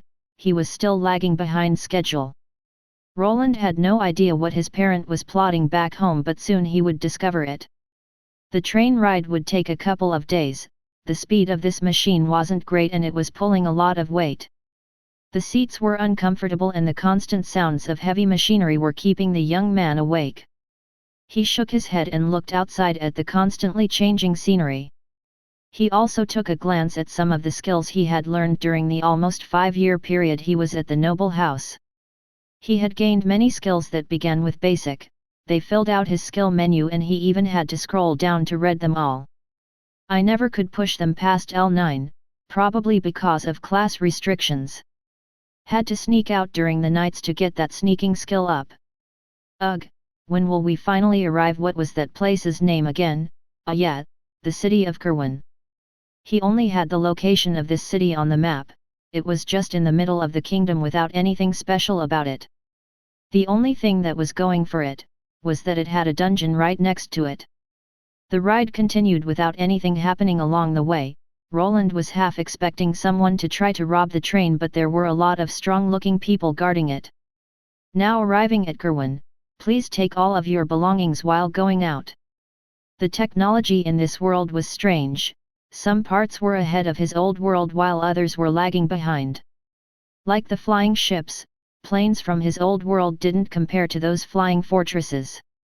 Supposedly if you are a high-level master smith you can work on those. Maybe I'll be making flying yachts in the future. He smiled to himself while departing from the train. There were many people in various looking clothes, some were more Victorian-era looking while others looked like medieval knights in full plate armor. "Are you Sir Roland?" It didn't take long for someone to notice him. It was a man in his 30s with quite the large handlebar mustache. "Yes, that's me." "You must be the hired help." "Yes, please follow me, I have been instructed to take you to your lodgings." The man helped Roland carry the luggage and had a carriage prepared for him to ride on. He was slowly getting nervous, wondering what his new living place would be. He was counting on it mostly being some kind of barrack area with other people, maybe a room at an inn came with bed and breakfast. The two left the train station and they started moving. Roland could see the city through the carriage window. He saw some wooden buildings here and there, even an inn and the fabled Adventurers Guild building. Guess you can really become an adventurer. But a better term for it would be a monster hunter or hired help, as you just do odd jobs. The coach started moving out of the city after the coachman told the guards something and headed forward. The more they traveled, the narrower the roads got. After 30 minutes of heading God knows where, Roland started to get worried. "He didn't bring me out here to rob me, did he? He knew that I was coming, so I didn't really ask for any identification. What if he wasn't hired by the Baron? What if he killed the real servant and I'm next in line?" His mind raced and he moved his hand to the side. He had taken a dagger for a situation like this and was now clutching it while sweating. He had left his leather armor and short sword in his baggage, so this was his side weapon.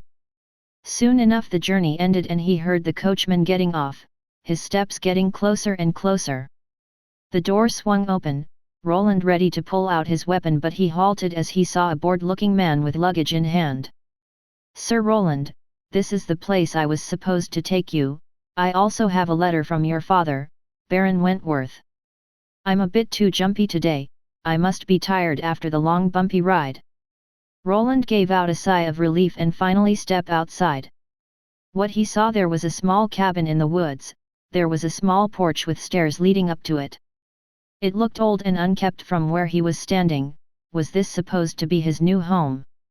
Could there be some kind of mistake? Why would father prepare a rundown cabin like this for me? The servant handed Roland the letter he received and started unpacking. The youth quickly removed the noble seal that indicated that this was the real deal. "This lodging has been prepared for you by the Arden House. Don't expect to get any more monetary aid in the future. If you find living here to be too challenging, you are free to return and enlist in the kingdom's army." Does he want me to do that noblesse oblige crap so the other sons won't have to? Noblesse oblige was more or less an excuse for the nobles to act as if they had a stick up their rear end. It was used to imply that with wealth, power, and prestige come responsibilities. Mostly ones that concerned military conscription. The problem with that was, that when the time came for this, most nobles made a run for it. Most of the time when it came to this, the nobles sent away their sons that weren't an heir to the house name. Roland was just the person that fit that bill, born of a commoner, and with no backing at all. Roland crumbled the paper up, his eyes bulging and his face going red. "I will be leaving then, Sir Roland, or do you wish to return? I was instructed to take you back if you wish for it." Roland snapped out of it and glared at the coachman. "No, this is fine, just leave." "I will be fine." "Yes sir, there is a well to the east if you walk for 10 minutes towards the city. There is also a spring to the west if you go deeper inside of the forest, but you must be wary of the animals." He was left alone, the sun was going under and he was feeling cold. He started carrying all of his belongings into the wooden cabin. Inside was little space and even less helpful items. There was a shabby bed with a mattress that was just cloth filled with straw and hay. There was something akin to a stove in the corner, some chairs, a wooden desk, and some animal pelts. He sat down on one of those chairs, the crumpled up note in his hands getting surrounded by his mana, which caused it to catch on fire. Mana was still a type of energy, so it was able to produce fire in some form if it came in contact with flammable items. So, this was it. He wants me to give up so that he has an excuse to shove me into his little army. I bet that's why he agreed to it so easily in the first place. He doesn't expect a 10-year-old brat to manage on his own. He wants me to come back crying het. He took out the pouch with his money and counted it. He needed to see how much it would last him, he needed food and water, the rest were all secondary. Think I'll have to pay that Adventurers Guild a visit. Chapter 8 Adventurers Guild. Roland opened up his eyes, his body was stiff and sore. This new bed was even worse than the one at the noble estate, and it was terribly windy in this cabin. He needed to procure some wood for the fireplace and also clean everything in here. It was dusty and even moldy in a couple of places. It didn't look like a place a 10-year-old should be living in. I need to eat something. He had some food packed, but it wouldn't last him long. He needed to depend on the meager amount of coins he had received. From what he counted, they would last him about a month. At least the lodging is free here. Maybe I'll move to an inn when I earn something. I need to get to that Adventurers Guild, but will they even let a 10-year-old work for them? Roland knew that adventurers existed in this world. They were mostly considered sellswords. They were more or less hired thugs that hunted monsters for parts and defended merchant convoys from bandits most of the time. They were the odd jobbers of this world. If you gave them enough coin, they would do it. At least I managed to get this thing. He pulled out a crystal. It was similar to the one used for the Ascension ceremony and worked in a similar way. Roland knew that they cost a lot, so he nabbed one from the Baron's estate while no one was looking. With this, I will be able to respect to a blacksmith or monoscribe, not sure what is better. He nodded and hid the items. He was living in the middle of nowhere and there was a possibility of his house getting sacked while he was away. He couldn't be sure. From a logical standpoint, someone wouldn't put their son in a place that could get robbed. But it's the Baron we are talking about. He might even hire some goons to rough me up to prove a point. He decided to bury the class-up stone away from the log cabin, making sure that it didn't stand out. He had quite the memory, so he didn't need to mark the tree he buried it by, which could only alert someone to the buried treasure. How much money do I have? Not sure about the market value of food here. They never let us shop for ourselves. He returned to his cabin and emptied the coin pouch that he had. All of the coins were stacked on one pile. He didn't even need to count them thanks to his arithmetic skill. He just needed to look at the pile on the table and a number hovered about it, giving him the exact amount of coin he had. This comes down to exactly 1 small gold coin or 10 large silver coins. What I have here are. In this world, there were 3 types of coins with 2 variations. Each coin had a small and large version. The cheapest one was the small copper coin. 10 of those made up 1 large copper coin, and 10 of those were worth as much as a small silver coin. You went all the way up to golden coins. Above a large golden coin stood a royal golden coin that was larger and rectangular in shape. Some copper coins and silver ones. Wonder how much this will last. Should I cook for myself and save on money, or? He glanced to the side and looked at the shabby stove and some rusty pots and pans in the corner. The idea about cooking for himself went out of the window. At most he would buy things like apples or sausages that he could eat without cooking. He looked at himself. He managed to take a small mirror from the noble house. He was wearing standard black leather armor. It consisted of a chest piece, pauldrons, a sword belt, arm guards, a belt with a pouch, and leather boots with some knee protectors. To the side, he had his short sword. He also nabbed a hunting knife from one of the workers while packing. This would save him money on skinning utensils. The knife could also be used as a last-ditch effort of defending himself. Time to head out. He left the shabby log cabin. The thing had a small lock, but if someone decided to kick the door down it would snap in half. Roland had to move somewhere else. He was in the middle of the forest with no protection. In his mind, this was something that his father set up. He was probably getting watched by someone.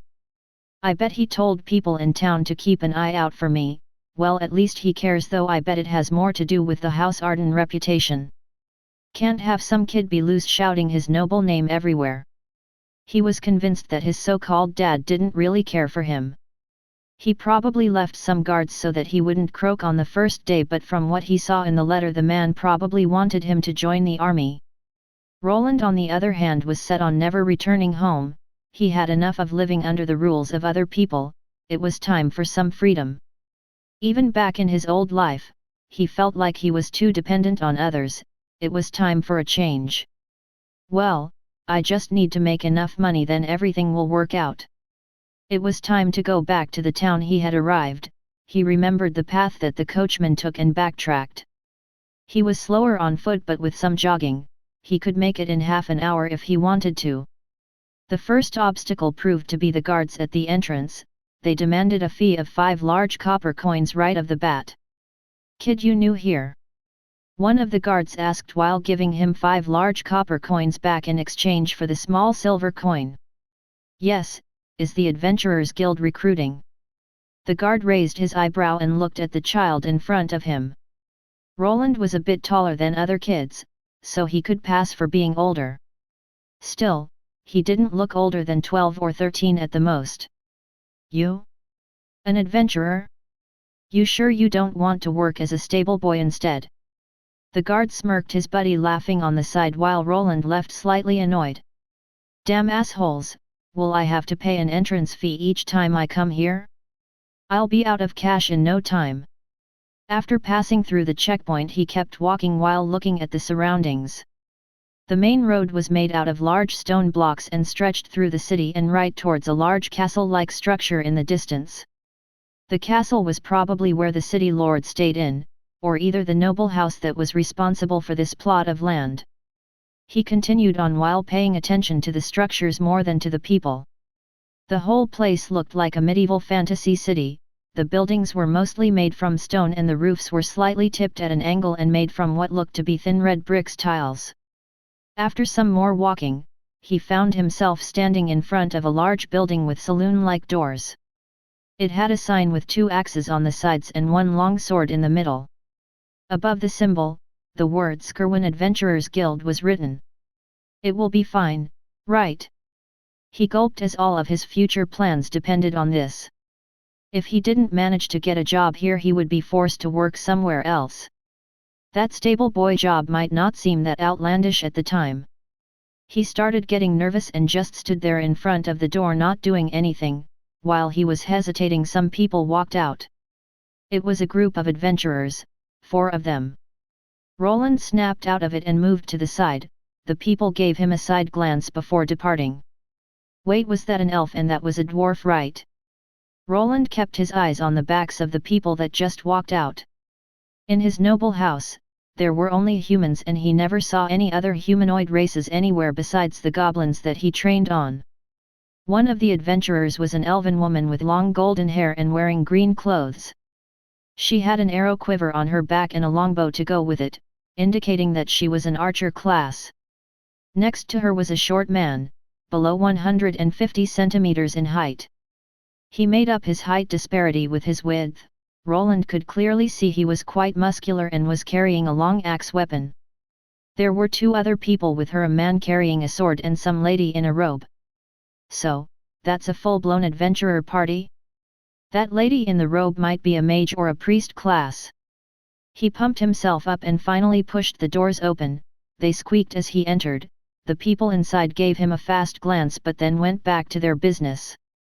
The guild was quite large and there were even stairs leading up to a higher level.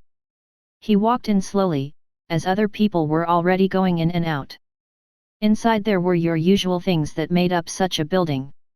A long counter at which some guild workers were standing, all of them were women for some reason. There was your standard large bulletin board with all of the job listings. Finding a suiting job from that chaotic-looking thing looked like a hassle. There were some tables and chairs on the side. Some of the guild members were chatting with each other.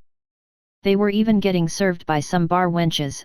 Apparently, you could relax and eat something here while waiting for your loot to be apprised. The place looked busy, but he was lucky as one of the guild workers was free and he could go ask his questions. He walked up to the receptionist. The lady behind it was all smiles and was wearing a pair of glasses. "How can I help you today? Oh, aren't you a little young?" The woman fixed her glasses while looking at the youth. She saw a boy in full gear that was about 150 centimeters. What he was wearing looked like second-hand goods that saw some usage. He had short dark hair and green eyes, his head was oval-shaped, his eyebrows not too thin or bushy. He wasn't all too cute or ugly, more or less average looking for his age. "Yes, I would like to register with the guild. My name is Roland." The boy spoke out while looking at the slightly taller woman. The guild worker looked over the youth some more, which made Roland somewhat nervous. "She won't ask me to get my parents, now will she?" "You want to register? Only people that went through the Ascension ritual can register. Do you have a Tier 1 class?" Roland nodded. "Yes, I have a class and went through my Ascension ritual." The woman pulled out an orb, that looked similar to the one they used back home for measuring things. "Please place your hand on this measuring crystal." Roland nodded. This was probably a required test that needed to be done. He had read that adventurer guilds would do a background check with such devices, but the information was confidential and wouldn't leak out. The woman glanced over the text that appeared on the orb. It had all of Roland's main stats along with his full name and class. She could see all of his stats. Her eyes remained glued to the intelligence stat for a moment before she moved on and finally spoke out. "You will have to make a payment of 2 large silver coins for your adventurer card. If you agree, please fill out this form and wait till it's made." He took the piece of paper. He had to fill out his name and agree to some terms. Terms like that the guild was not responsible for his death and where his belongings should be sent if he died on the job. It didn't take long for the woman to walk away with the orb and paper in hand. He sat down in the corner of the guild and waited. The lady informed him that his card would be made within the hour. He took his time to observe the people in the building. They were of various races and genders. He saw more elves, lizard-like people, more dwarfs, and huge individuals that looked like muscular basketball players. Think that person is from the Goliath race. The books said that they are known for their strength. They are a race of warriors, but they lack some intelligence and like to solve their problems with fighting. The lizard-like people are probably dragonkin. Supposedly they have dragon blood running through their veins. It's said that they get confused with the lesser lizardman monsters from time to time. Surprising that I didn't get thrown out from here. They didn't even think to ask me about my age." Roland was still someone with his old values. He didn't understand how people could let a 10-year-old just work as an adventurer. People in this world were different. If you had the ability to work, you could work. No one looked at the person's age. After going through the Ascension ritual, you were deemed worthy. He was handed his adventurer's card, but before that, he had to poke his thumb and let a drop of blood land on it. The moment it landed, it shone for a fraction of a second. His rank and photo along with the name Roland appeared. The adventurer cards only showed your first name, but you could add a family name or a title there if you wanted. Roland decided on keeping his noble title a secret. For now, only the guild would have his full credentials. He wasn't the first person in this world that wanted to leave his past behind, and last names were associated with noble houses. The registration process is finished. Congratulations on becoming a bronze rank adventurer. As a bronze rank, you are allowed to take on jobs at the bronze and steel rank. It is advised to take jobs at your own rank. You will find the job listings on the notice board. If you fail to complete a job you take, you will have to pay a fine. This is how his registration ended, going quite smoothly and without a hiccup. He decided to take a look at the available jobs, taking the advice to heart about not taking jobs above his grade. What type of jobs can a bronze rank adventurer take? He started glancing at the papers. Luckily they were all organized by their rank. Requesting a worker for latrine cleaning, 10 large coppers a day. Mr. Fuzzles has gone missing. He is a brown cat. Requesting help in moving furniture and other heavy objects. Searching for someone to cut grass. He narrowed his eyes as he continued going through all the bronze grade listings. They were all odd jobs that didn't require any fighting power. Maybe that's why they accepted me as an adventurer so easily. They expect me to do these shitty jobs and not actually do anything dangerous. Roland didn't want to spend his day cleaning toilets or cutting grass. He needed to get his level up fast and earn more money. After going through most of the bronze grade listings, he moved to the steel grade ones. Goblins have been appearing close to the farms and are killing the livestock. 5 large copper per goblin, left ear needed as proof. He read and found a subjugation request right off the bat. More goblins, hey. Probably should stick to monsters I'm familiar with. There were other listings concerning monsters besides that. There was a nearby dungeon, but he couldn't enter it alone as a bronze rank adventurer. He would either need to find a party or get himself up to steel rank. He went through some other possible creatures he could hunt outside the dungeon and decided to stick to that for the time being. Think I'll go eat something first and then head out. There were also notices for bringing in monster deers and boars for meat, guess you can eat those. He left the Adventurers Guild, identification card in hand. He wanted to do a small tour of the town, maybe find better lodging than that shady shack in the woods. Then it would be time for work, his adventure was only starting. Chapter 9 Slaying More Goblins. Roland walked and walked, the place he was in wasn't that large. If he compared it to the cities from his old world, this was more of a small town. A large wall was surrounding the area and the buildings were closely packed together. These types of standard fortifications were there in place to protect the city people from monster attacks. Even in large kingdoms like this, there were certain places that were off limits.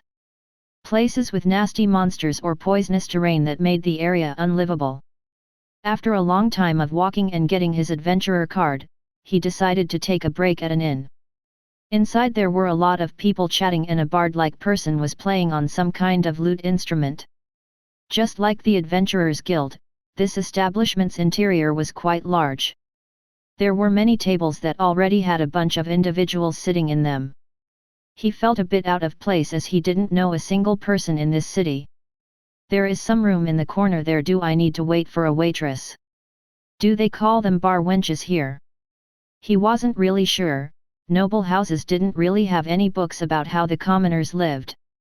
For now, he decided to wait and see. He could probably learn from the patrons in here on how he should present himself. He sat himself down at the free table and looked at the people. Again he was greeted by a colorful array of individuals. The elves were just as he read in books and saw in fiction, they were tall and slender with pointy ears.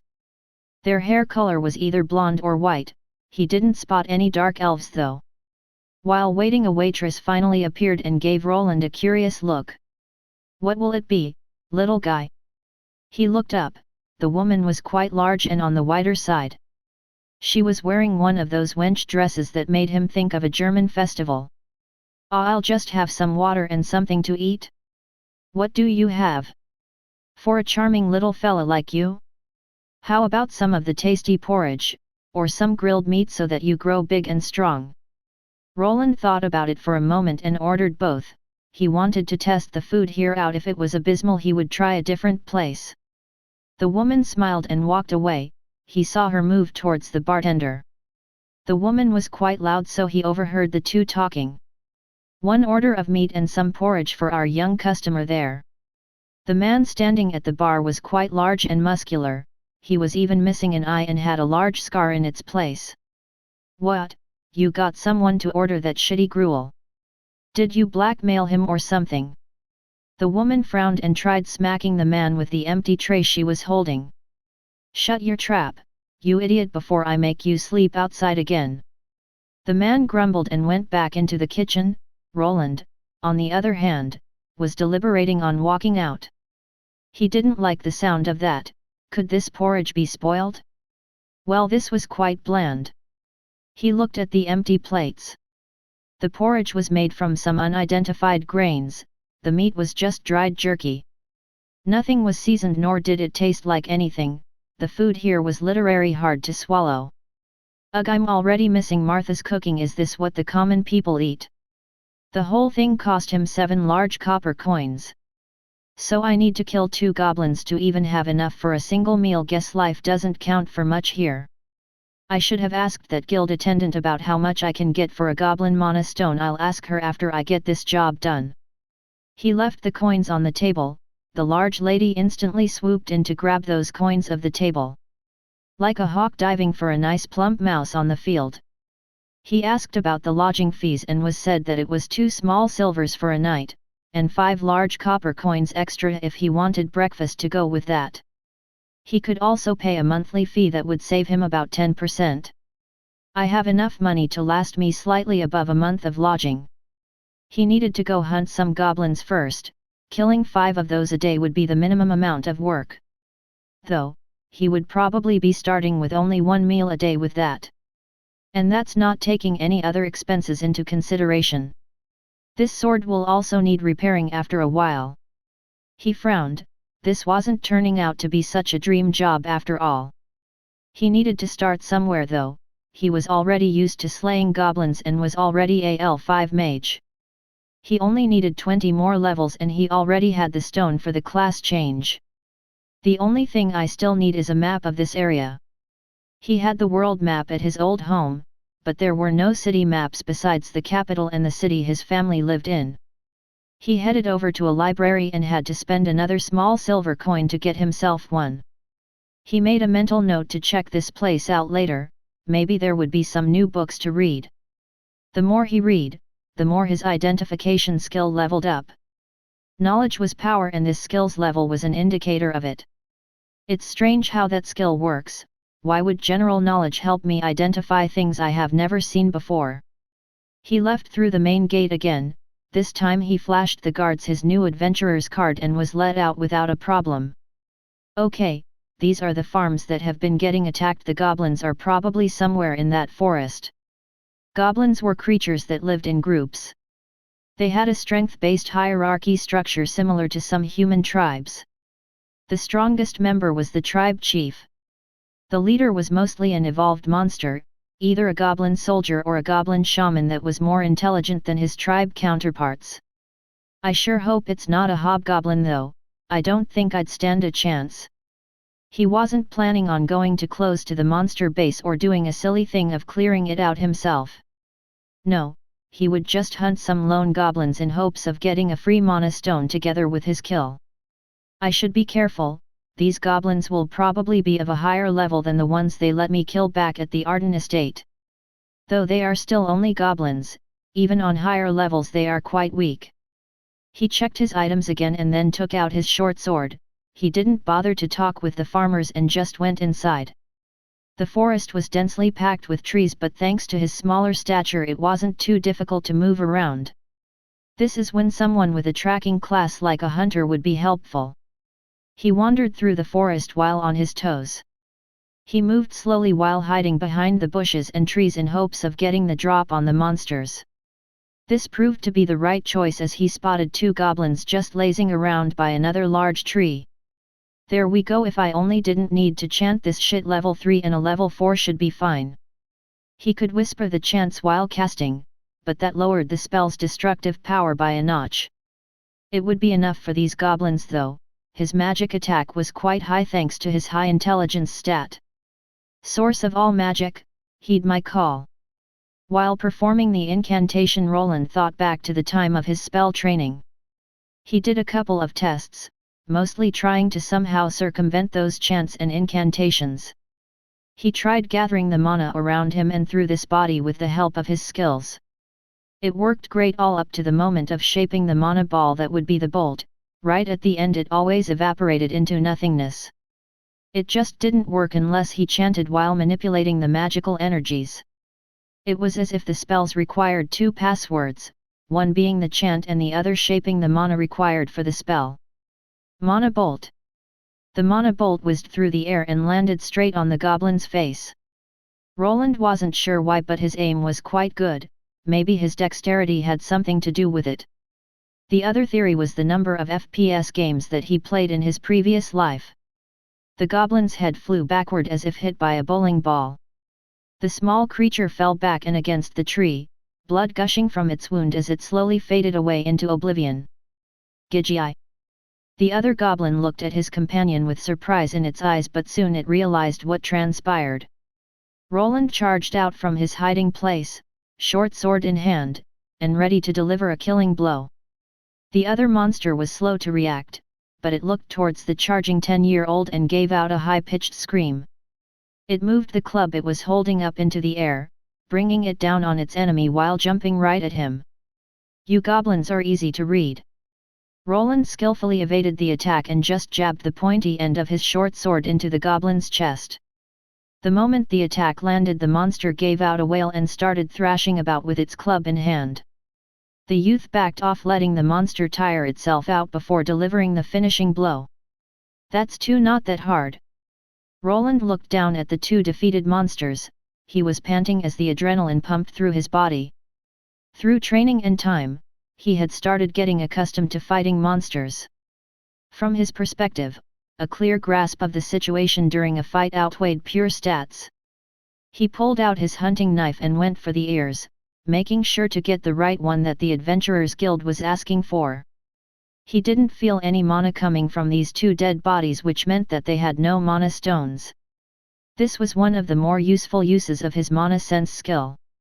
He could easily sense if a creature had or didn't have a mana stone in its body. Thanks to this, he saved a lot of time. Wonder if how other people do it. Do they just butcher each monster to see if it's there? Maybe they have some detection items. He squatted down and looked at the monster bodies. Their weapons were just wooden clubs and they had no armor whatsoever. He wouldn't be able to sell anything off them. I don't think anyone would buy stained loincloths. I should probably. His body jerked to the side suddenly, just in time to dodge an incoming wooden spear that came flying in his direction. He brought out his sword to defend himself and saw two other goblins charging at him. Did the screams from these two alert the others? He had miscalculated and remained here for too long.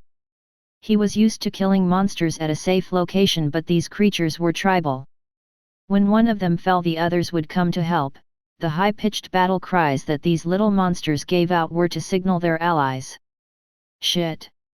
He didn't think that he'd lose to these two, but there could be more coming. He couldn't stay in this location for long, and his magic bolt spell that he used as a surprise tactic was a one-time thing before the battle. He couldn't use it while running either. If he panted during chanting, the spell would collapse. He ducked for the bushes on the side while the two angry green men chased after him. He wasn't sure how their tracking skills were, but they shouldn't be all that great. He was also faster than the two buggers. If he gained enough space, he might have been able to recast his spell. This class isn't good for solo leveling. He found himself running away just to stop and chant his incantation. When one of the goblins arrived before him, he would send a mana bolt spell right at their face.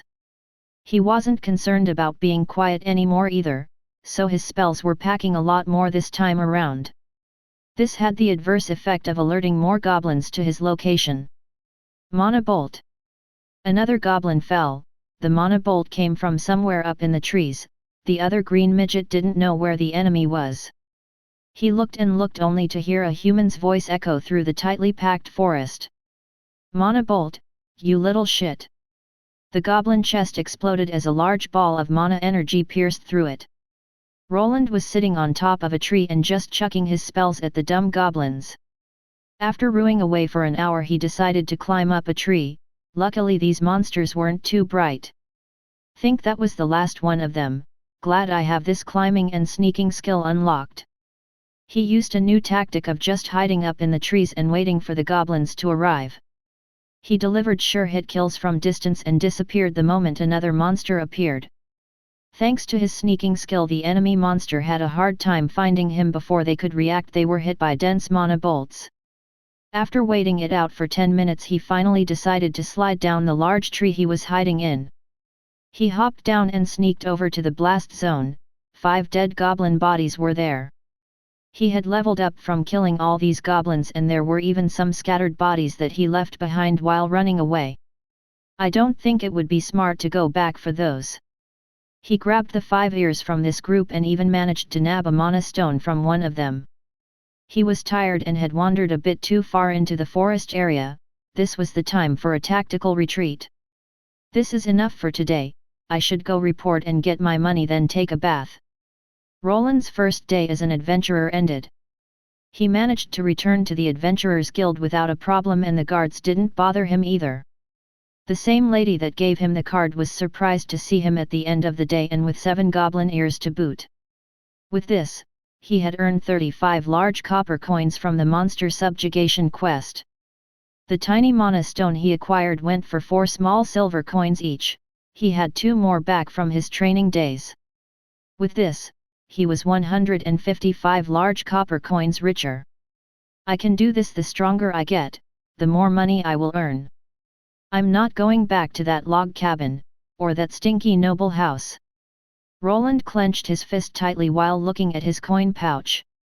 He finally saw some light at the end of the tunnel. If he worked hard, he would be able to level up his class, gain money, and later achieve his goal of independence. Chapter 10: Forming a Party. A bunch of small, green, humanoid-looking creatures were shouting at each other. One of them was holding a large piece of meat that used to be a leg of some kind of boar. They gritted their teeth at each other until a larger goblin that had a darker tint of green appeared.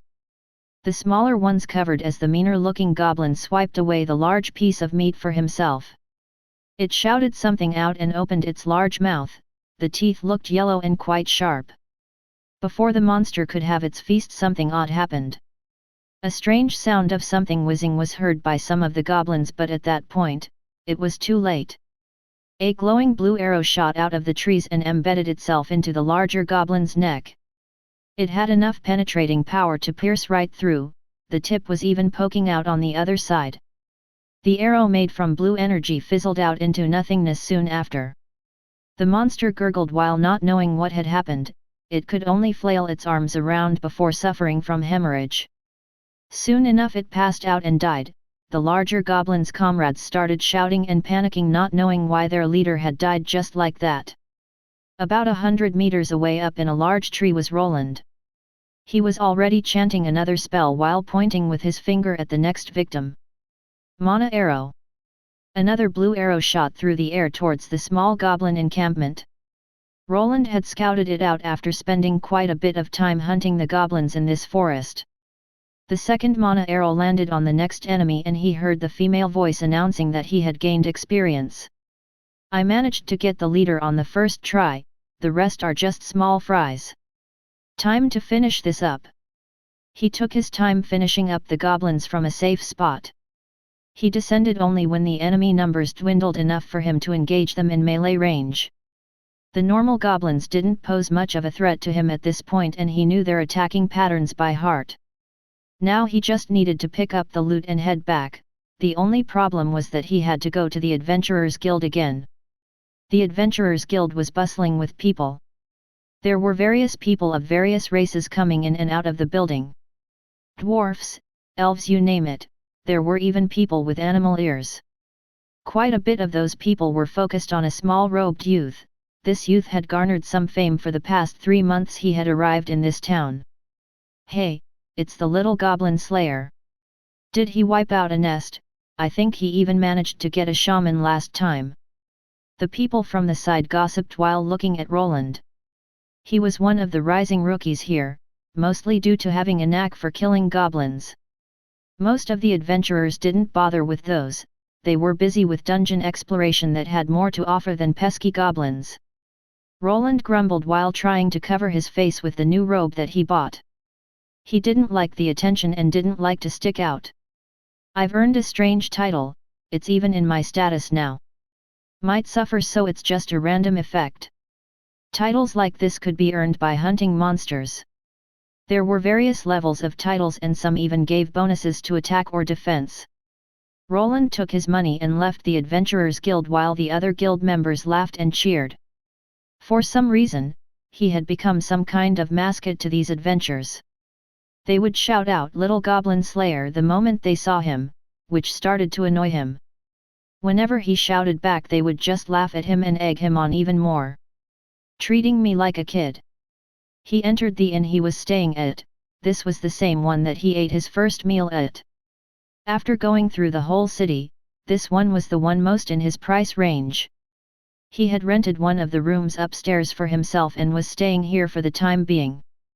He was already high up with his levels thanks to the constant monster hunting. Roland glanced at his stats while eating some beef jerky.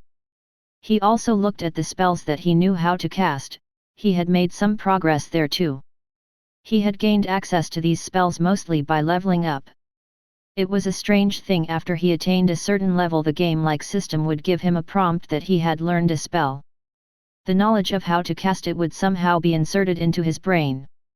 He would instantly know the incantation and how to construct the spell with his mana.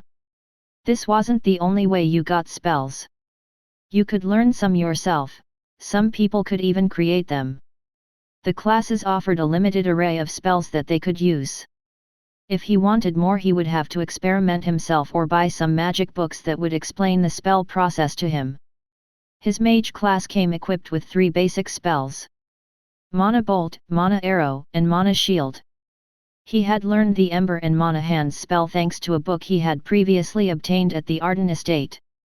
Spell books were extremely costly, so he was only able to get some rudimentary knowledge.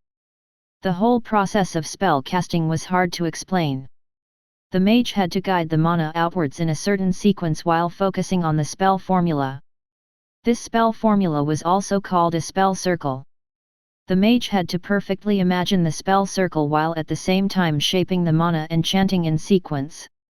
This was quite the hard process that didn't allow for any of the steps to fail, otherwise, the spell would sizzle out. Luckily, the tier 1 spells were quite easy to master. The spell circles were just basic symbols and didn't take much brain power to produce. This is why it was important to have a high intelligence stat that helped the caster with visualizing and recalling the spell circles. The tier 2 classes and above were apparently even harder to work with. Higher tier spells required larger circles and even longer incantations, but this was where skills came into play as they lowered the strain on the caster's mind if he trained them. I gain experience by leveling up my spells too. The more I use them, the stronger they become, and the faster I can do the chants. In this world, you garnered experience not only from killing monsters. You also gained it by leveling up your skills and abilities. When he managed to push his Mana Bolt spell to the next level, he received a pop-up window with the experience. It was a lot more than what he was getting from killing monsters. You could even level up by creating items if you were a crafting class. I'm almost through with my first class. Which of the two should I pick first, the blacksmith or the scribe one? The closer he got to L25, the more he deliberated. He was leaning towards picking the scribe first as it was closer to the mage class.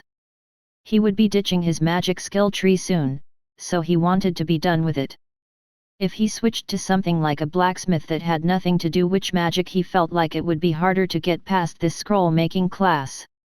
Yeah, think that would be the better one to start out with. Probably easier too. Roland nodded while thinking back to a certain scene. That man was sitting there again. He had been here for 3 months already. By slaying the goblins and getting some mana stones from their bodies, he was able to get by on his own. This was probably something the Baron didn't take into account. At some point, he noticed that there was a certain man constantly watching him whenever he was in town. He is probably a guard sent by Daddy Dearest. I'm not sure if I should be happy that he cares, or afraid that they might drag me back home, and I'd just gotten used to this place. I might have to change locations.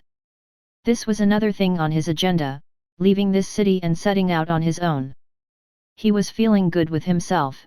Fighting so many goblins every day had given him a slight confidence boost in his abilities. He feared that he would be dragged back. He was still a noble child and the adults could easily overpower him if they wanted to. Well, not like that guy is even doing his job right. Even I managed to spot him with no problem. The man tailing him was quite bad at it. He only kept an eye on him during the day and while he was in the city. He never followed him into the goblin-infested forest.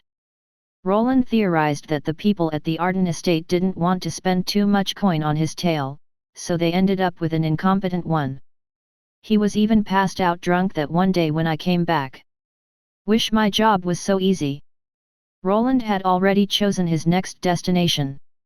This town he was in wasn't really suited for his needs.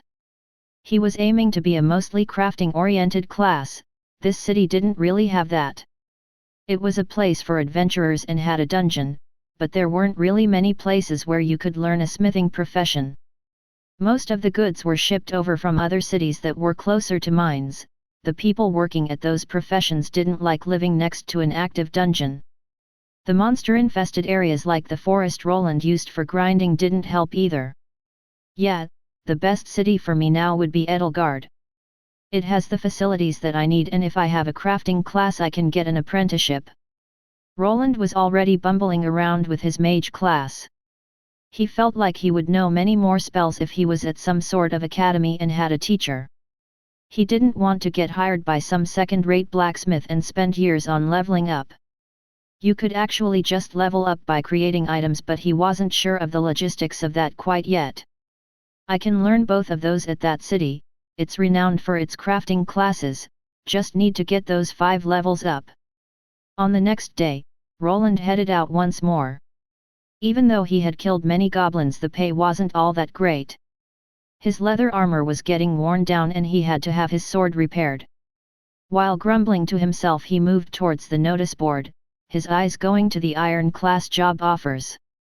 I don't see any goblin notices. Did I get them all? Maybe they run away deeper into the forest. He was known as the Goblin Slayer for a reason. He had cleared out quite an amount of nests in these past 3 months. He mostly used guerrilla tactics of luring a small group out for slaughter. He used the tall trees and thick bushes to his advantage and even managed to level up some of his basic skills to normal ones.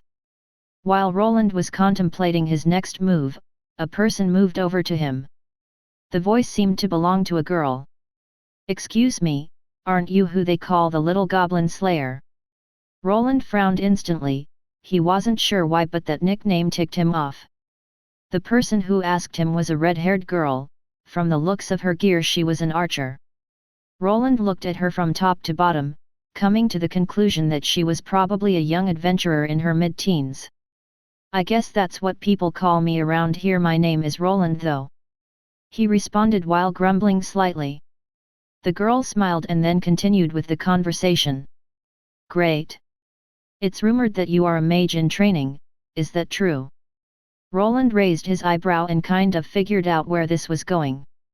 The girl didn't look dangerous or nefarious, so he just nodded. He could also ask the guild staff about any other adventurers if it was required. "Yes. Here is the deal, our party is missing one person right now, we could use someone for the back line." The girl pointed to 2 other people that were standing in the back. With the archer, they would make a group of 3, which was slightly small for a full party. From what Roland could see, beside the red-haired girl he was talking with, there was a warrior with a shield and what looked to be someone who used daggers, either a thief or scout. The only peculiar thing about this was that all of them were female. "Oh? Are you heading into the dungeon?" The girl nodded. This wasn't anything out of the ordinary. People constantly formed new parties or exchanged members with others. "Yes, we will of course do an even split, 4 ways."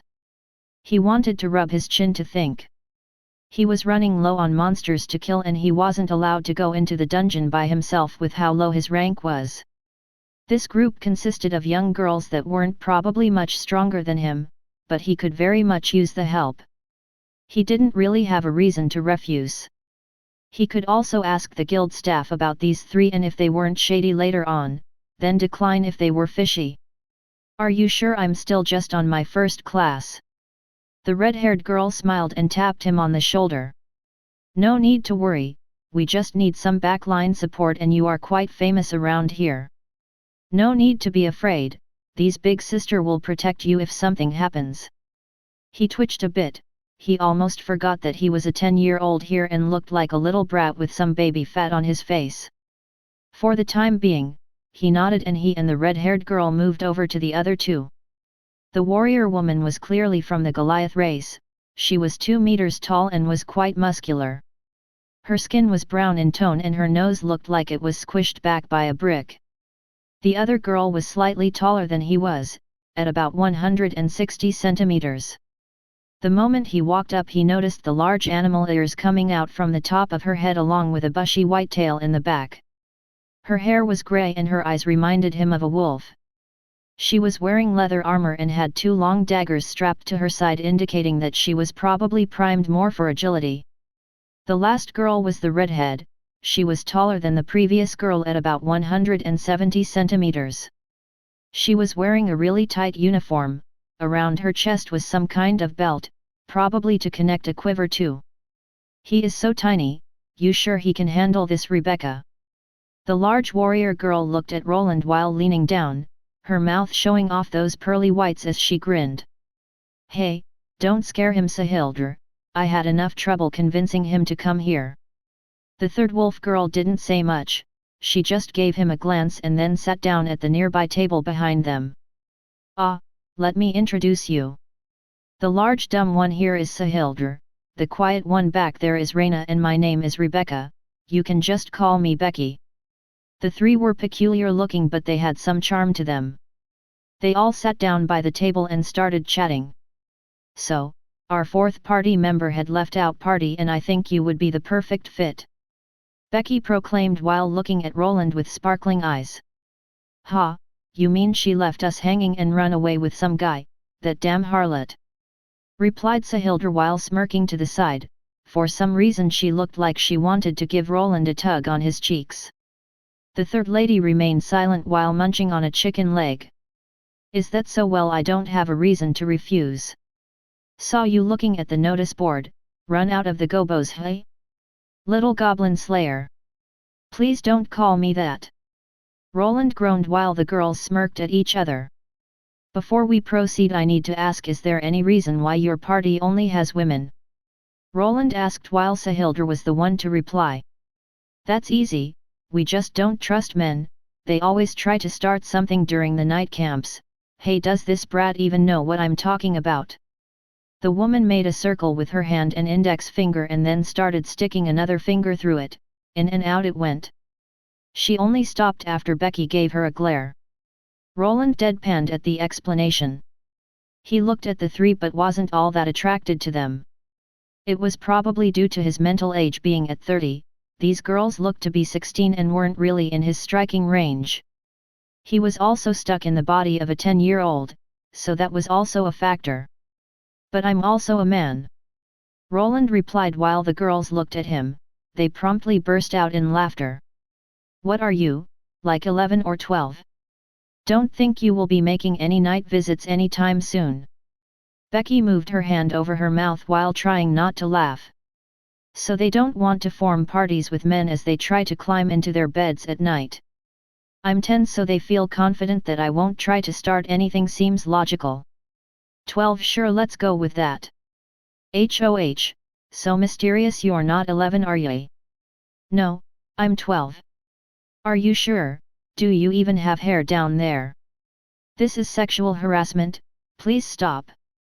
The group of girls started laughing while they continued to chat. Roland also discovered that all of them were on their second, Tier 1 class already. Most Tier 2 classes had that requirement, so this wasn't something odd. He remembered that most people didn't have the luxury of having their ascension right after their 10th birthday. There was also a slight experience gain debuff to the second Tier 1 class, it also depended on the type of class and what it gave you. Combat classes had the biggest debuffs while some lesser crafting classes could be leveled up the fastest, but they mostly gave subpar stats after leveling. They decided that they would leave after everyone prepared, they would meet up at the city gates after an hour. Roland didn't need much, so he just filled up by eating some more at the inn. He also checked at the guild and got the okay, the girls were a reputable party. The next destination would be the dungeon.